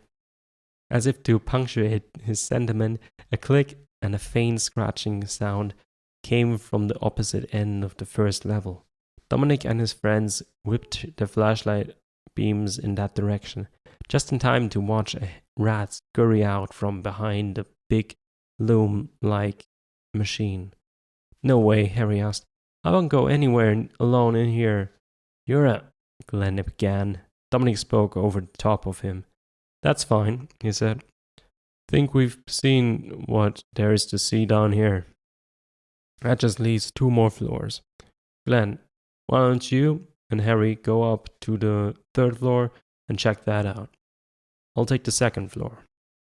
Then we'll meet back down here and take stock of what we're facing. Dominic looked at Harry. That work for you? Harry swallowed hard, but he nodded. Dominic looked at Glenn, who shrugged. Whatever, he said. Okay, Dominic said. Let's go. Without waiting for his friends to respond, Dominic turned away from the secondary flights of stairs and started walking towards the main stairs. Although they were steep, they were wider. They also had what appeared to be a reasonably sound black wrought iron handrail climbing up the wall with them. Dominic's athletic shoes made scuffing sounds as he paddled past the work table and circled around the pillar to get to the stairs. Behind him, Glenn and Harry's footfalls echoed his own. Dominic paused at the base of the stairs and aimed his light up the steep flight. The light revealed that the wooden stairs had once been painted the same color as the pillars. The paint had mostly worn off, leaving dirty gray depressions between what little fading green paint remained at the stair's edge. Not sure about the state of the wooden stairs, Dominic hung onto the black stair rail as he tested the first step. The step had some give to it, and it groaned in protest to Dominic's weight, but it held. Dominic tentatively tried the second step. It was the same. He continued on up the stairs. Glenn and Harry followed. On the 2nd floor landing, all 3 men shined their flashlight down a narrow hallway. A series of closed doors and 1 open doorway were visible in the flashlight's beams. As one, the men turned and shined their flashlight up the next flight of stairs. Not as wide, but just as steep. The remainder of the stairs extended up and towards the arched opening of an inky maw. Harry groaned. Oh man, that's not good. Then gave Harry a gentle punch. Come on, it'll be an adventure. I don't like adventures, Harry said, sounding like a whiny child protesting his mother's attempt to get him to try something new. Glenn laughed. Tough. Come on. Glenn pulled him up the stairs as Harry looked forlornly over the shoulder at Dominic, who gave Harry a thumbs up and then turned towards his own adventure. He wouldn't have admitted it, but Dominic wasn't too excited about his task either. Don't be a wuss, Dominic thought. He took a step down the narrow hallway. The first two doors were locked. He thought that was weird, but he decided not to worry about it at the moment. Better to explore what he could reach easily before he took on battering down a locked door. The third floor led to a storeroom filled with boxes. Dominic opened one of the boxes and found the robotic parts. Circuitry, wiring, some gears, nuts, bolts. In the second box, Dominic found a robotic vacuum in its original packaging. The other boxes contained more of the same. The next room was also filled with boxes. These were all sealed but labeled. The boxes were stacked at the ceiling, but Dominic read the labels he could see. Fiona's hats, Dominic read out loud, Fiona's shoes, bakeware, photo albums, first floor books, games, puzzles, souvenirs, Edwin's photography equipment. Dominic stopped checking labels. These were apparently Murray's belongings. Dominic didn't know much about Edwin Murray, but he did know that his wife and kid had died. Poor guy, Fiona must have been his wife. The boxes were dingy and dusty and musty. Moisture had gotten to them. They were sagging. Probably much of their contents were damaged. All the packaged up evidence of a guy's previously happy life was quite depressing. Dominic backed out of the room. So far, he hadn't found anything helpful. Certainly nothing that Fazbear would want. Dominic continued on down the hall. In the next room, he found more boxes of Murray's belongings. Still nothing interesting.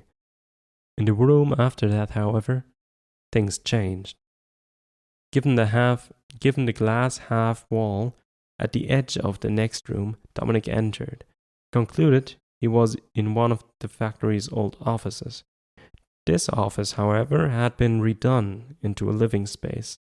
It held an old-fashioned high-back sofa, like the kind of thing you'd find in an old mansion, and two wing-back chairs. They'd probably been pale yellow at some point, but now they were dirty tan. Heavy dust was layered on what looked like an antique end tables and an antique coffee table. Dominic moved past the old furniture towards an opening on the far side of the room. Stepping through the opening, Dominic found himself in a small galley kitchen, which was lined with yellow formica-covered counters. Held a narrow fridge, a small 4-burner range, one deep, off-white farm-style sink.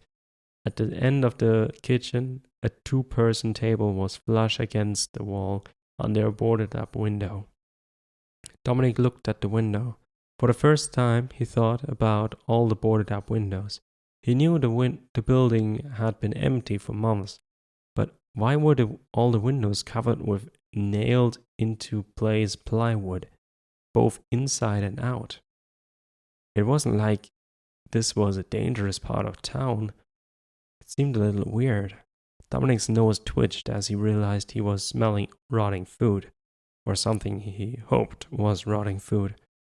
He aimed his flashlight around the tiny kitchen. The counters and the tables were empty, but when Dominic's light whipped across the lower part of the refrigerator, he froze.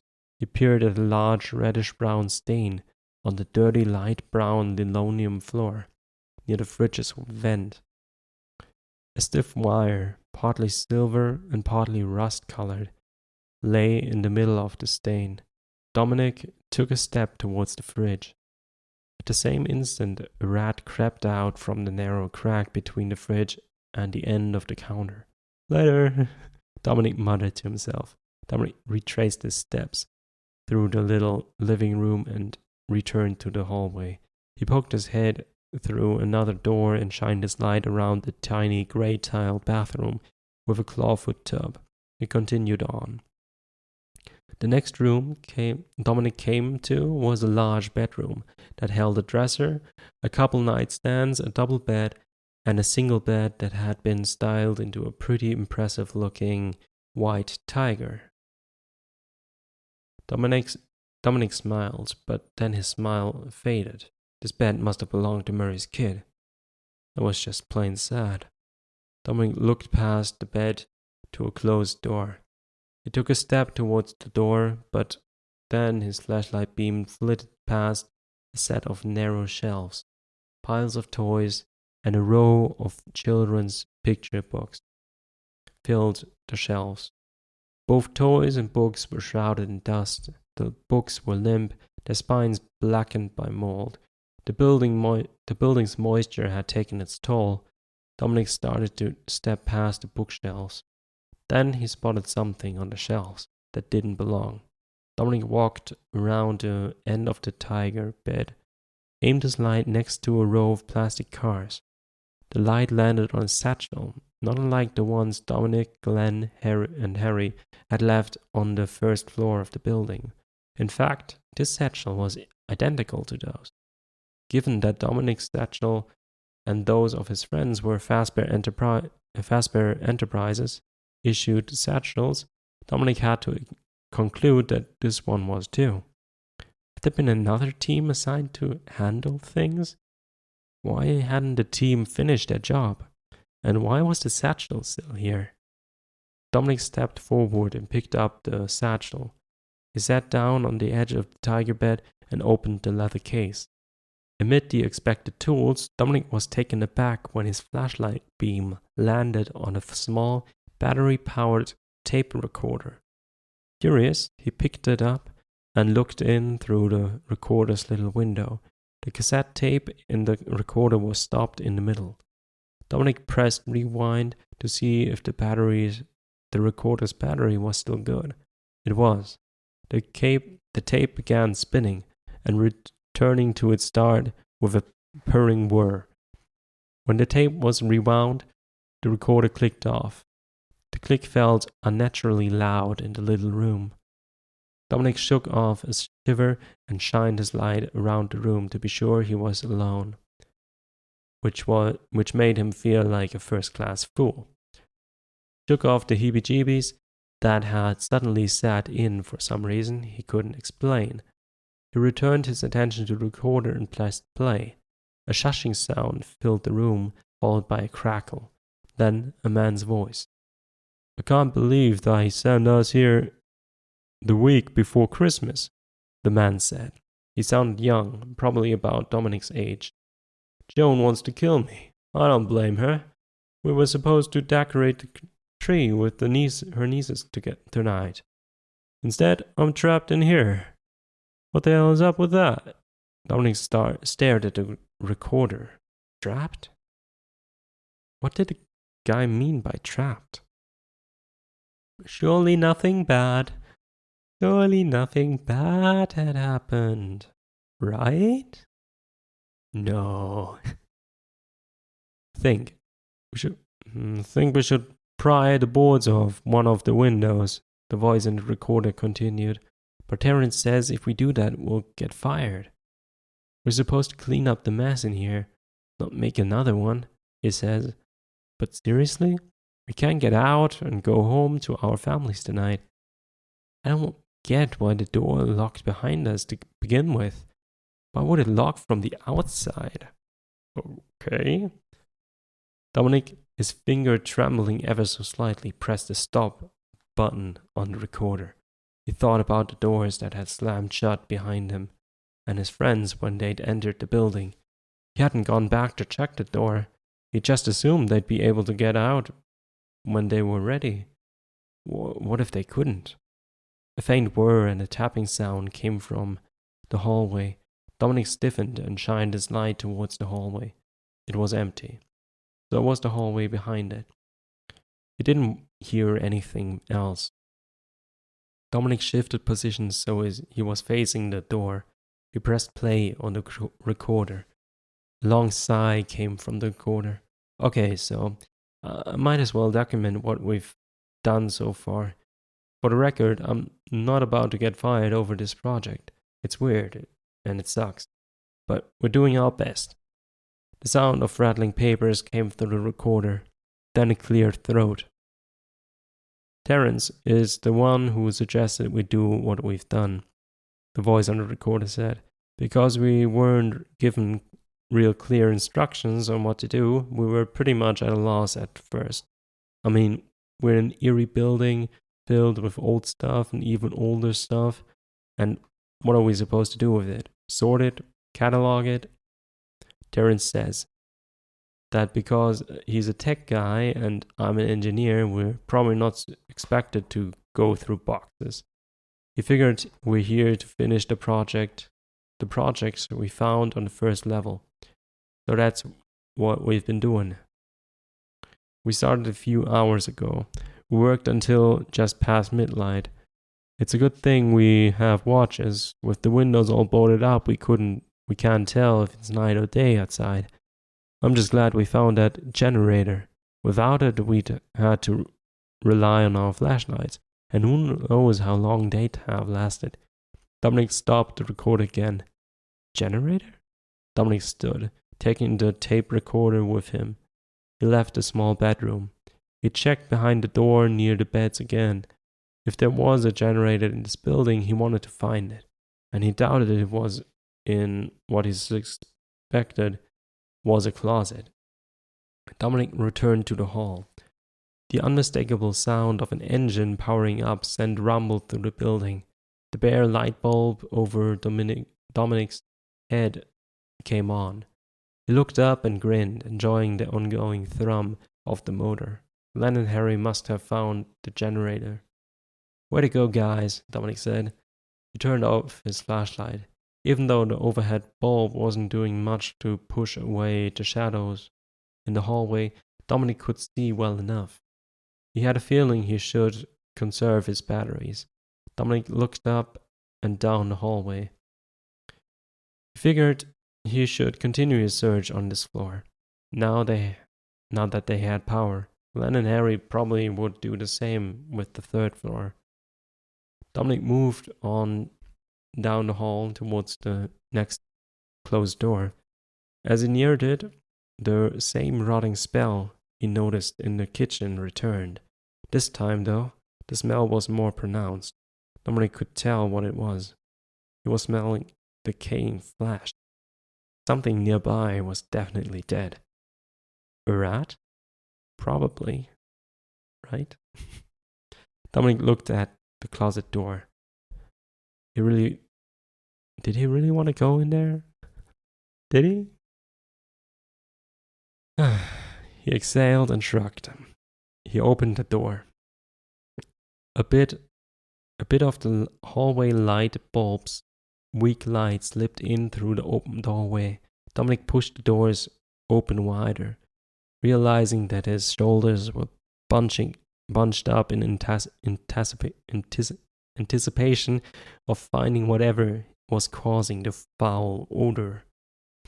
But all he saw when he looked into the room were 2 rows of hanging clothes and a shelf of folded clothing. He also saw another door. That door, he realized, led back to the bedroom he was just in. Clever. Mary had turned one of the factory's small storage rooms into a closet. Dominic wrinkled his nose. The smell was definitely stronger in here. It was probably just a dead animal, maybe behind one of the walls. Dominic backed away from the door and continued down the hall. For the next several minutes, Dominic explored the remainder of the factory's second floor. He found nothing but more storage rooms, most of which were empty, and 2 more office spaces. These hadn't been converted to living spaces. They were stacked with old desks and chairs, and also some pretty cool vintage office equipment. He found a 1920s Underwood typewriter that he had planned to take with him when the job was done. He was pretty sure he could restore it. He could envision it sitting on the shelf in his living room. The farther Dominic got from his little apartment area, the less he smelled the decay.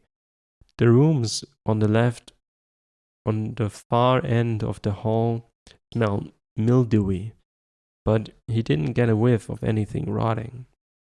That was nice. Because power was running through the building again, he was able to turn on at least a bit of feeble lighting in each room. When he flipped the switches in some of the rooms, nothing happened, and then he'd pull out his flashlight for a quick inspection of each space. The increased illumination, however, had relaxed Dominic enough that he was comfortable turning the tape recorder back on while he explored. The man's voice, Dominic wished he knew the guy's name, kept Dominic company while he poked around. The first thing we did, the man on the recorder said, was make a few repairs to the building. The roof had some pretty bad leaks, and we took care of the worst ones. At least for the short term, the old tin roof obviously needs to be completely redone, but we plugged the things as best as we could. We also shored up a few steps and tackled some of the building's old wiring. We realized we had to do that when we got the generator going still didn't have much light. There was a short in the system that was causing a cascade failure. We rerouted a few things and got the lights working in most of the rooms. The bulbs are old though, and we couldn't find any replacements, so that's a short-term fix as well. Dominic reached the last room on the second floor. It was an old restroom. He tried to tap at the old one of the sinks. No water came out. 3 stall doors were closed. Beneath the old wood panel doors, darkness puddled. Dominic didn't see the point in looking into the stalls, and he wasn't keen on doing it anyway, especially after he thought he saw movement in the blackness under one of the doors. More rats, he figured. No need to deal with that. Dominic swiftly left the restroom and headed back down the hall. The man on the recorder continued. Assess the condition of the endoskeletons we found on and near the work table. Some were in early stages and needed a lot of work, but some just needed some adjustment. So we went ahead and did that. Also, after we take a break and share Terrence's protein bar, we're going to go ahead and complete one pretty cool looking endoskeleton. From the waist up, it looks like it should be functional, but it's not moving. The man snorted. And no wonder. The thing doesn't have legs, so we're going to take some legs of the clearly non-functional animatronics and add them to the more advanced one. The tape recorder clicked off just as Dominic made it back to the main staircase. From the floor above, he heard a heavy thud. When he heard a murmur of voices and clumping footsteps coming down the stairs, while he waited for Glenn and Harry to join him, Dominic took the tape out of the recorder, flipped it over, reinserted it, and hit the play button. He listened to the whisper purr out of the tape looping around, but no other sound came out of the machine. Dominic fast-forwarded the tape and hit play again. Still nothing. That was too bad. He wanted to know more about the other team. Dominic stared at the recorder. Why had the recorder's owner left it behind? Dominic felt the skin on the back of his neck prickle as an unwelcome thought crept up from his subconscious. I wasn't seeing things, Harry said as Glenn and Harry reached the second level. Sure you were, Glenn said. You're spooked and it's messing with your head. It is not, Harry insisted. It is too... The child bickering, Glenn said. Dominic cocked his head and studied his buddies. Are we back in kindergarten? He asked. What's going on? Then rolled his eyes. Nothing's going on. Harry thought he saw something move up on the 3rd floor. I did, Harry said. What's up there? Dominic asked. Bunch of junk, Glenn said. Boxes of thread and machine parts, old furniture, some lumber, a mess of half-finished inventions. Not sure what most of them are supposed to be. Weird machines. The whole floor is one open space, stuffed with old crap. And a generator, Dominic said, pointing at the faint yellow light coming from the bulb over their heads. Yeah, and a generator, Glenn said. Clapped Harry on the back. I thought it was a lost cause when he found it, but genius here. Got it going. Harry shrugged and chewed on his thumbnail. It's not going to run for very long, he said, but there's not much gas left in it. How long? Dominic asked. Couple hours, maybe, Harry said. Think we should call it quits for the day, Glenn said. We can get some cans of gas and some light bulbs. Most of the bulbs up there are on the last legs, like that one. He pointed over his head. We can come back tomorrow. I hope we can, Dominic said. What's that mean? Glenn asked. What'd you find? Glenn looked down the hall. He put the back of his large knuckled hand to his nose. And what is that smell? I got a whiff of it as we passed this level. Didn't think much of it. But now that I'm standing here, he contorted his puffy features. The bags under his eyes pleated, and his round cheeks expanded as he blew out air. That's rank. Harry sniffed. I don't smell anything. You never do, Glenn said. He looked towards Dominic. Serious, did you find a dead animal or something? Glenn's eyes were suddenly jittery, and the ruddy skin around his nose was tight. Dominic shook his head. Must be behind a wall or something. He moved towards the stairs. Come on, let's head back downstairs. I'll tell you what I found. Glenn looked down the hall and frowned. Then he shrugged. Yeah, okay. Dominic led Glenn and Harry down the sagging old steps. Dominic relayed what he'd found. He also explained what he'd heard on the tape. Harry yelped as they reached the main level. Another team, Glenn said. Why didn't Ron tell us about it? I plan to ask him, if you make it out of there, Dominic said.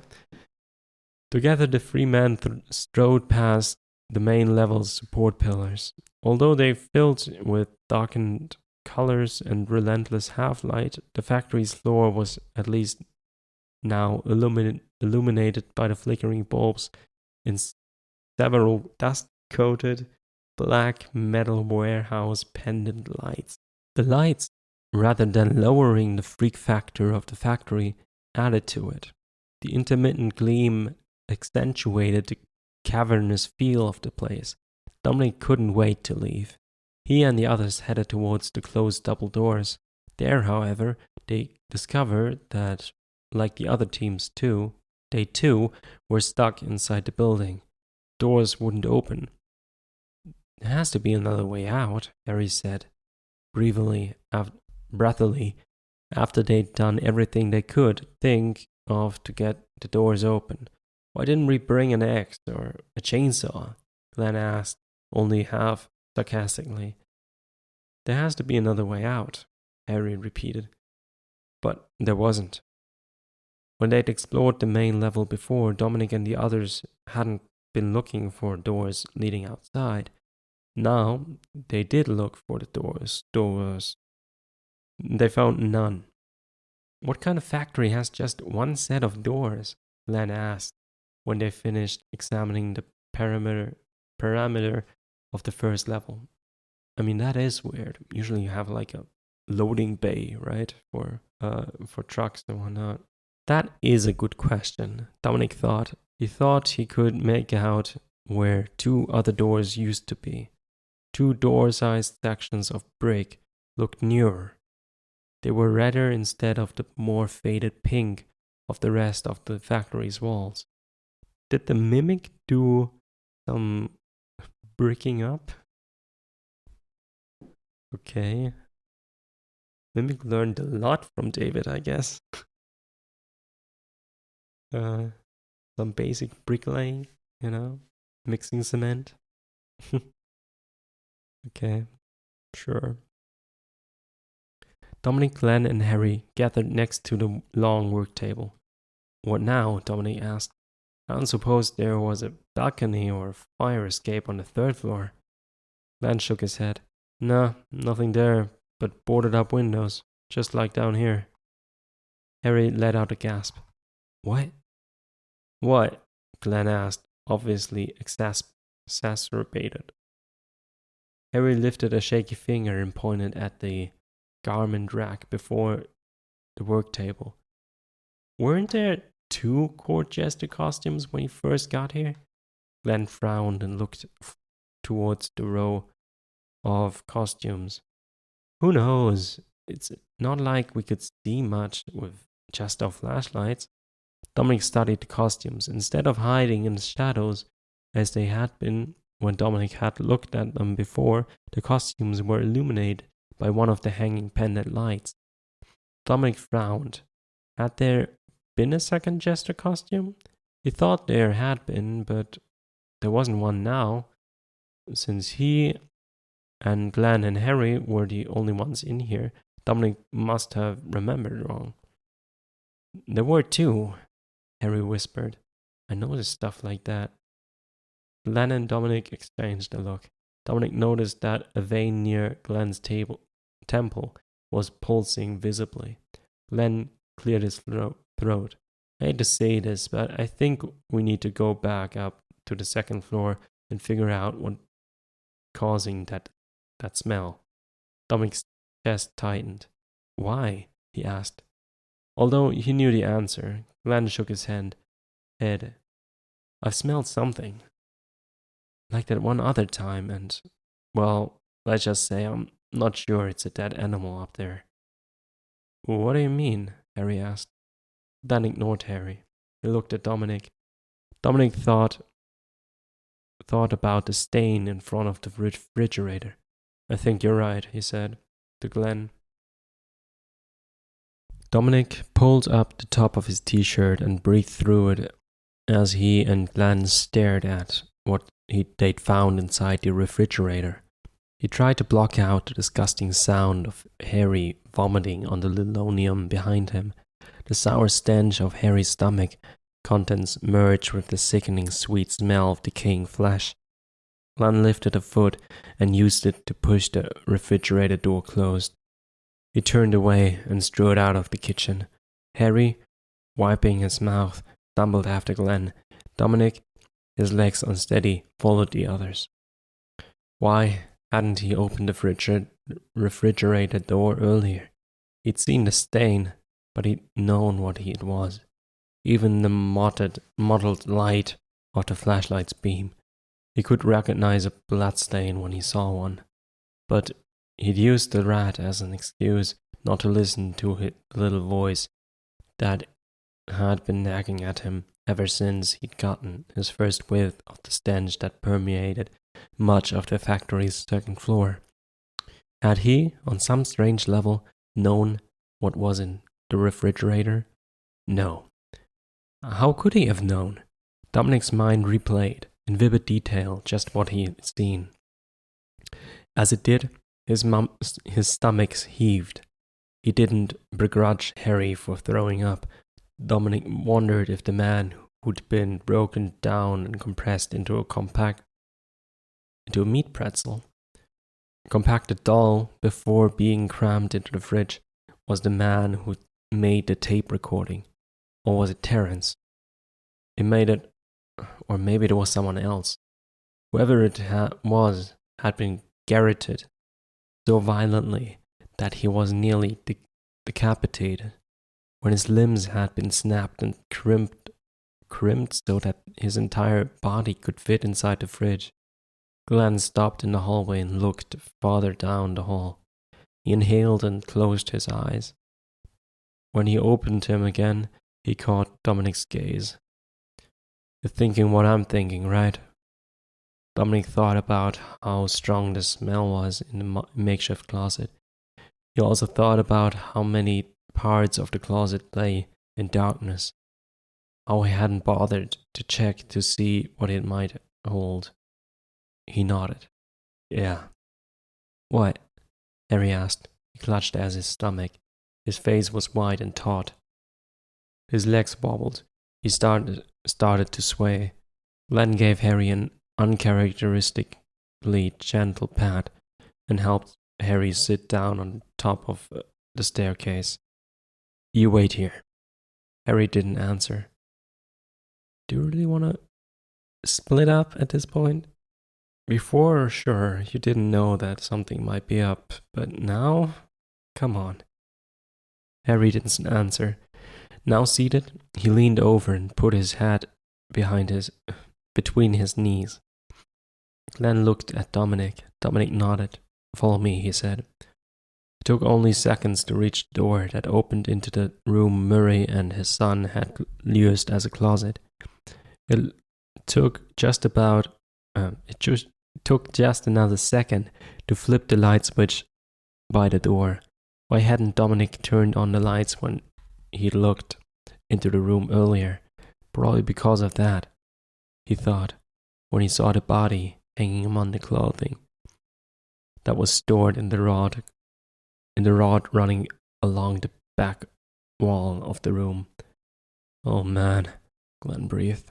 That's just... He shook his head, but he didn't turn away from what they'd found. Dominic couldn't look away either. In the gloom that had filled this room when they looked into it earlier, the man stood tidily among a row of men's suits could have passed at a glance for more clothing. In even the unsteady light of the room's fading bulb, though, it was clear that clothing was on a corpse, and the corpse was caught up on a hanger. A metal rod had been speared through the corpse's chest. Running left to right, the rod had been wired to a wooden suit hanger. The man hung upright from the hanger, like a side of beef dangling on a meat hook. Oh, jeez, Glenn said. It's been eviscerated. Dominic dropped his gaze to the corpse's midsection. He put a hand over his mouth. What he first thought were just wrinkles in the man's jeans were actually entrails slopping over his belt. Do you think that's... Glenn began. His question was cut off by the sound of Harry's shrill scream. As one, Dominic and Glenn whirled around and looked down the hall. At first, Dominic wasn't sure what he was seeing. When he gazed towards the top of the steps, maybe his brain, not accustomed to witnessing such things, refused to process it. Maybe he was in shock. Maybe he was in denial. Whatever caused his initial confusion abated quickly as Dominic faced the fact of what he was seeing. He also faced the fact that there was nothing he could do to stop it. Before Dominic could even think about moving, Harry was dead. The court jester, not a real jester, obviously, put a bright pink, yellow-green court jester costume.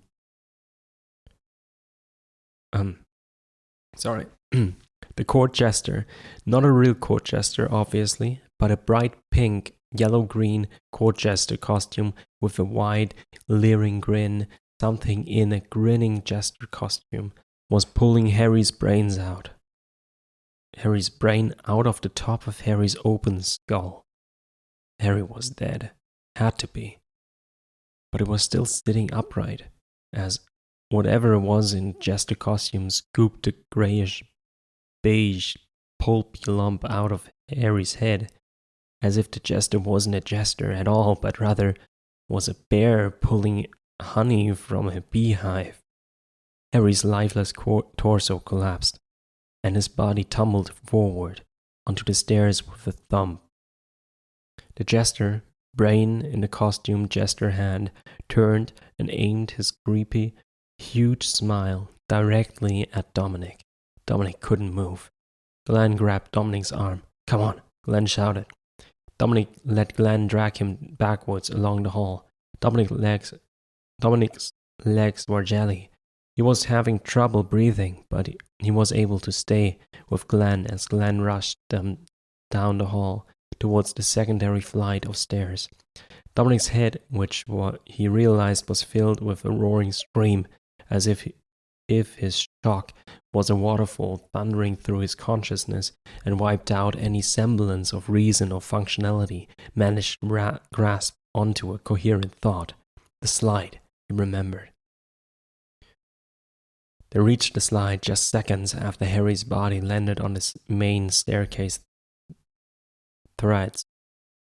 Glenn manhandled Dominic into a sitting position on the top of the slide. He planted a hand between Dominic's shoulder blades and gave Dominic a shove. "I'm right behind you," Glenn said as Dominic started down the slide. Doubting that. Indeed, Dominic could feel Glenn's oversized work boots against his back as he skimmed down the slide. When he landed on the lumpy, filthy, moist mattress on the first floor, Glenn landed almost simultaneously with him. Glenn was on his feet in half a second. He reached down and took Dominic's hand, pulling him up. Glenn looked left and right. "We need a place to hide," he whispered. His gaze snapped back and forth between the top of the slide, the bottom of the main staircase. Dominic, now starting to think more clearly again, nodded. Unfortunately, the main doors didn't have a lot of hiding places. The main floor didn't have a lot of hiding places. He pointed towards the big loom machine. "Maybe under the lace over there behind the machine," he suggested. Glenn nodded sharply once. "Good a place as any. Just make sure you don't sneeze from all the dust or whatnot." Dominic took the lead this time, moving as quietly as he could. He ducked behind the nearest pillar, then hurriedly crossed the 20 feet or so that lay between the pillar and the machine. Checking over his shoulder to be sure they weren't being observed or followed, Dominic dove under a rotting pile of lace. Glenn again was right behind him. Together they huddled under the limp material. The lace was fetid. Dominic began breathing through his mouth. From the noisy inhales and exhales in Dominic's ear, it was clear Glenn was doing the same. For probably a full minute, Dominic and Glenn breathed in silence. Dominic didn't want to talk. He was trying to hear through their panting respiration. He was listening for footfalls. Eventually, the sound of labored breathing turned into quieter, quick puffs. They were calming, marginally. Still, Dominic couldn't hear anything else. Dominic, who couldn't see anything through the filmy lace anyway, closed his eyes. He needed to think. Harry had been right, Dominic realized. There had been a missing jester costume. But who or what was inside it? Dominic badly wanted to get Glenn's take on what was going on, but he knew better than to make a sound. Since they couldn't get out, they had to stay hidden and quiet. Dominic wouldn't have believed it was possible, but he fell asleep. Under the skin-crawling, disgusting lace, he had closed his eyes and lost consciousness. He was only aware of this fact, though, when Glenn elbowed Dominic and then clawed his way free of the lace. Dominic blinked several times, remembering where he was, and hissed, "What are you doing?" Glenn extricated himself from the frilly material. He wiped cobwebs off from his eyes. "Don't worry," Glenn said. "Whatever it isn't down here. I've been listening for a while. I haven't heard a thing." Dominic frowned, not convinced. He looked around. Everything looked the same as it had when they'd headed towards the doors, expecting to leave. We need a weapon," Glenn said. Dominic nodded. He wanted to ask what kind of weapon could stop something that could lop off the top of a man's head, but he didn't say anything. All I have in my toolbox that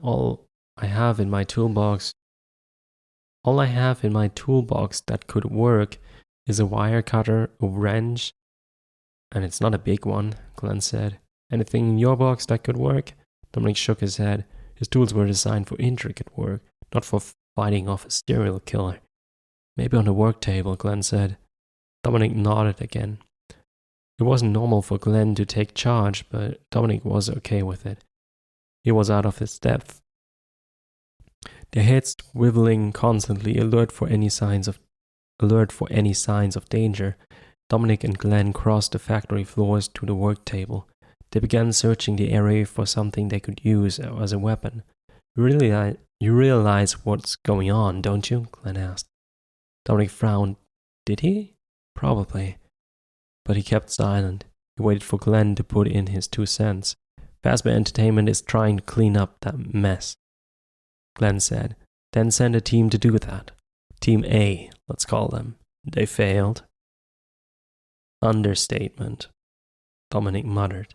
In spite of the situation, Glenn forced a chuckle. Yeah, so we're Team B. And we're either going to stop whatever killed those other guys and killed... Glenn's voice caught. He cleared his throat. Poor Harry, he said. He cleared his throat even louder. Anyway, either we stop whatever is in that costume, or we're going to be sealed up in here just like those other guys. That's what I was thinking, Dominic said, but his mind wasn't on the conversation. Dominic had just spotted something lying under the work table, something that shot ice, water through his veins. He froze as he gazed at the discarded, bloodied court jester costume that lay under the work table. Dominic sucked in his breath sharply. What? Glenn asked. Dominic straightened. I think... That was as far as he got, because as he spoke, Glenn walked around to the far side of the work table. Then Glenn brushed past the costumes hanging on the garment rack. He didn't notice the movement of a fuchsia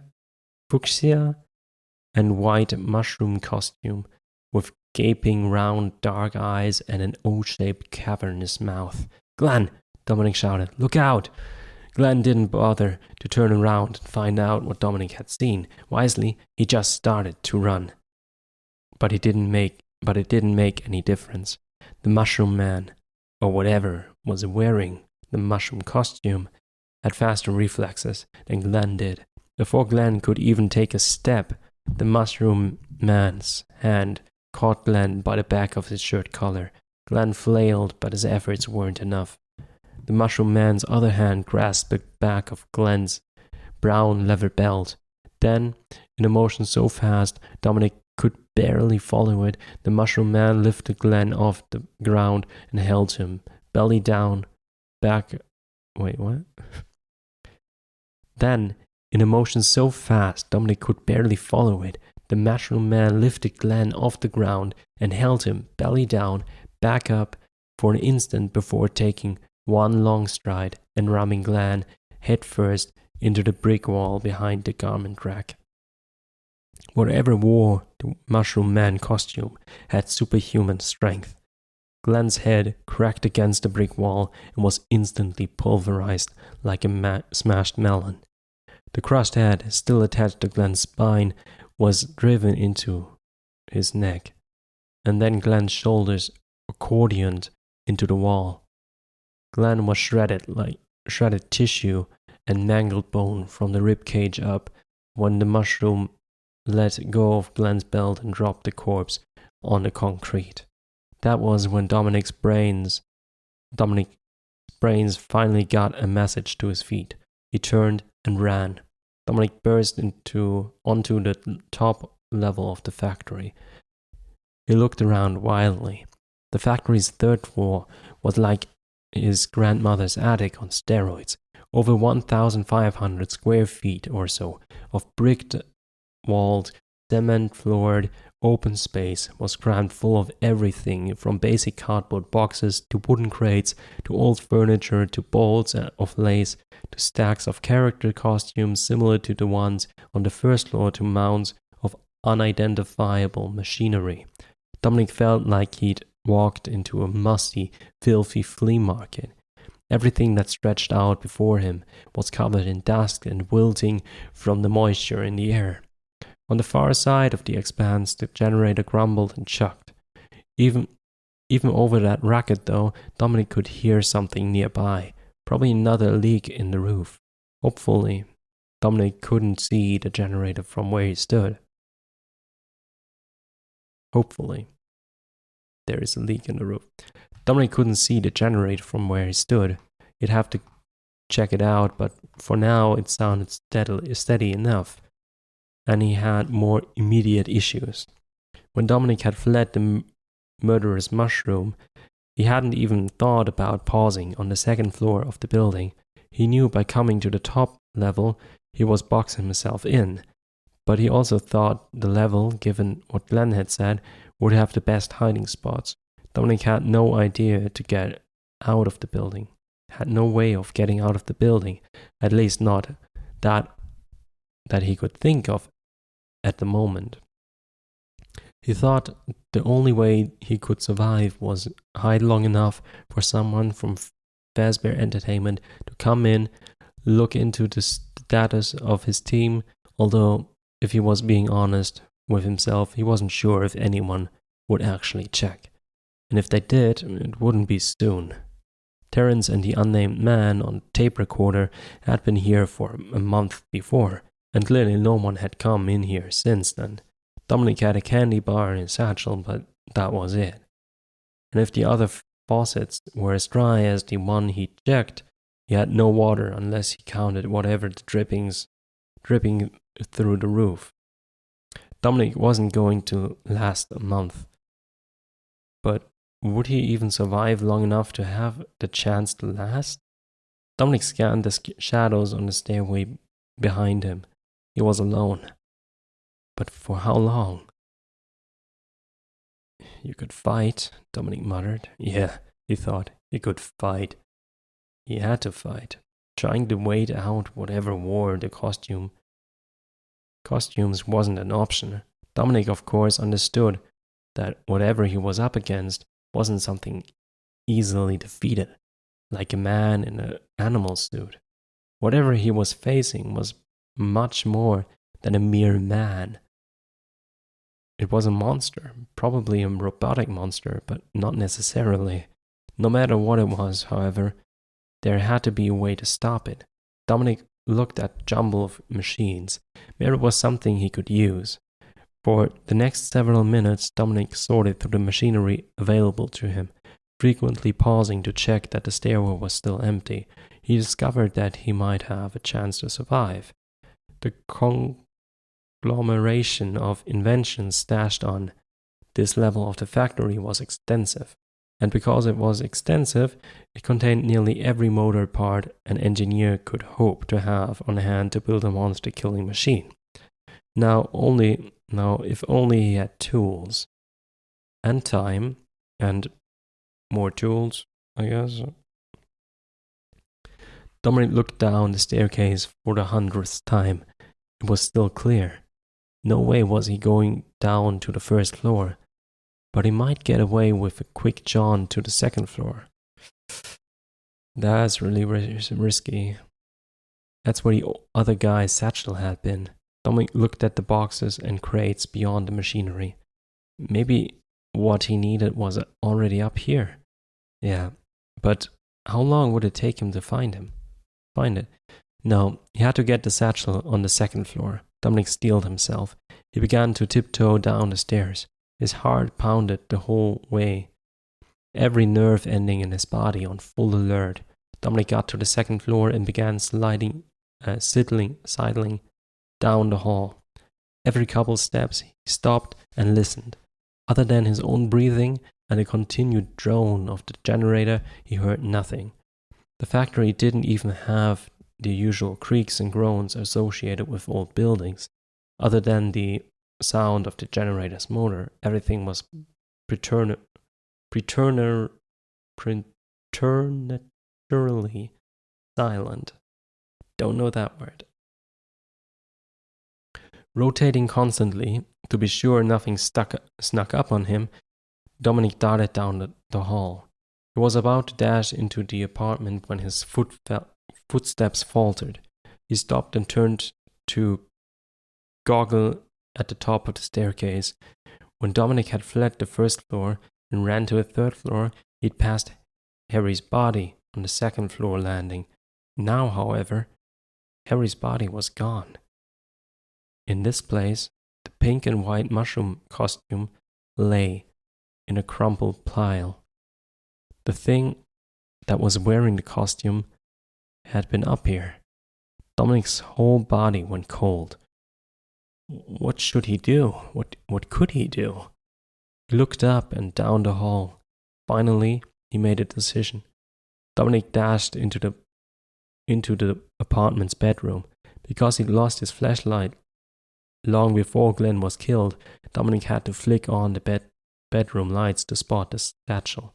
As soon as he did, he hurtled around the tiger bed, grabbed the satchel, and retreated from the room even faster than he'd entered it. No longer caring about being quiet, fully unglued, and wanting to be back on the third level, where his potential monster-killing machine waited for him, Dominic tore back out into the hallway and galloped up the stairs to the third floor. At the top of the steps, Dominic stopped and bent over to catch his breath. He clutched the satchel's handle like it was a lifeline. Now that he had tools, he was confident he could build something to stop the costume-wearing killing machine. All he needed was a little time. But time wasn't something he was going to get. Before Dominic could take even one step towards the machinery that he'd hoped to transform into what he'd need, the top costume in the pile of costumes near one of the wooden crates sat up. The costume, in its full fur matted and rotting, was a grayish-purple lion with a bedraggled mane and broken whiskers. The costume's decrepit appearance, however, did nothing to diminish the horror as it rose up from the pile and took a step towards Dominic. Dominic whirled and lunged towards the stairs. He didn't make it to the first thread. The thing in the lion costume caught Dominic by the ankle as he was about to descend the stairs. Dominic's feet went out from under him. He fell face first and his chin hit one of the hardwood threads. He fell face first and his chin hit one of the hardwood threads. Dominic cried out, but the impact of his chin was just the beginning of his discomfort. Yanked backwards roughly, thudding up the stairs, Dominic was spun onto his back and slammed to the floor. The impact vibrated through his entire skeletal system. The pain was intense, but again, that pain was nothing. A fireball of agony tore up through his midsection, starting at his solar plexus. Between his ribs, the torture seared up through his chest and grabbed him by the throat from the inside. It felt like a band of molten metal was choking him from within. Dominic looked down, and he immediately opened his mouth to scream. However, it couldn't come out. This was because the thing in the lion suit had reached up through Dominic's solar plexus and grabbed his trachea from the inside. The lion was now yanking his trachea back down through his chest. Dominic's heart, hammering impossibly fast, exploded in his chest. He fought for breath, but couldn't find it. He reached for a coherent thought, but he couldn't grab that either. Instead, Dominic could do nothing but give in to the darkness that mercifully smothered the fiery torment, ripping him open from the inside out. Okay. That was rough going there.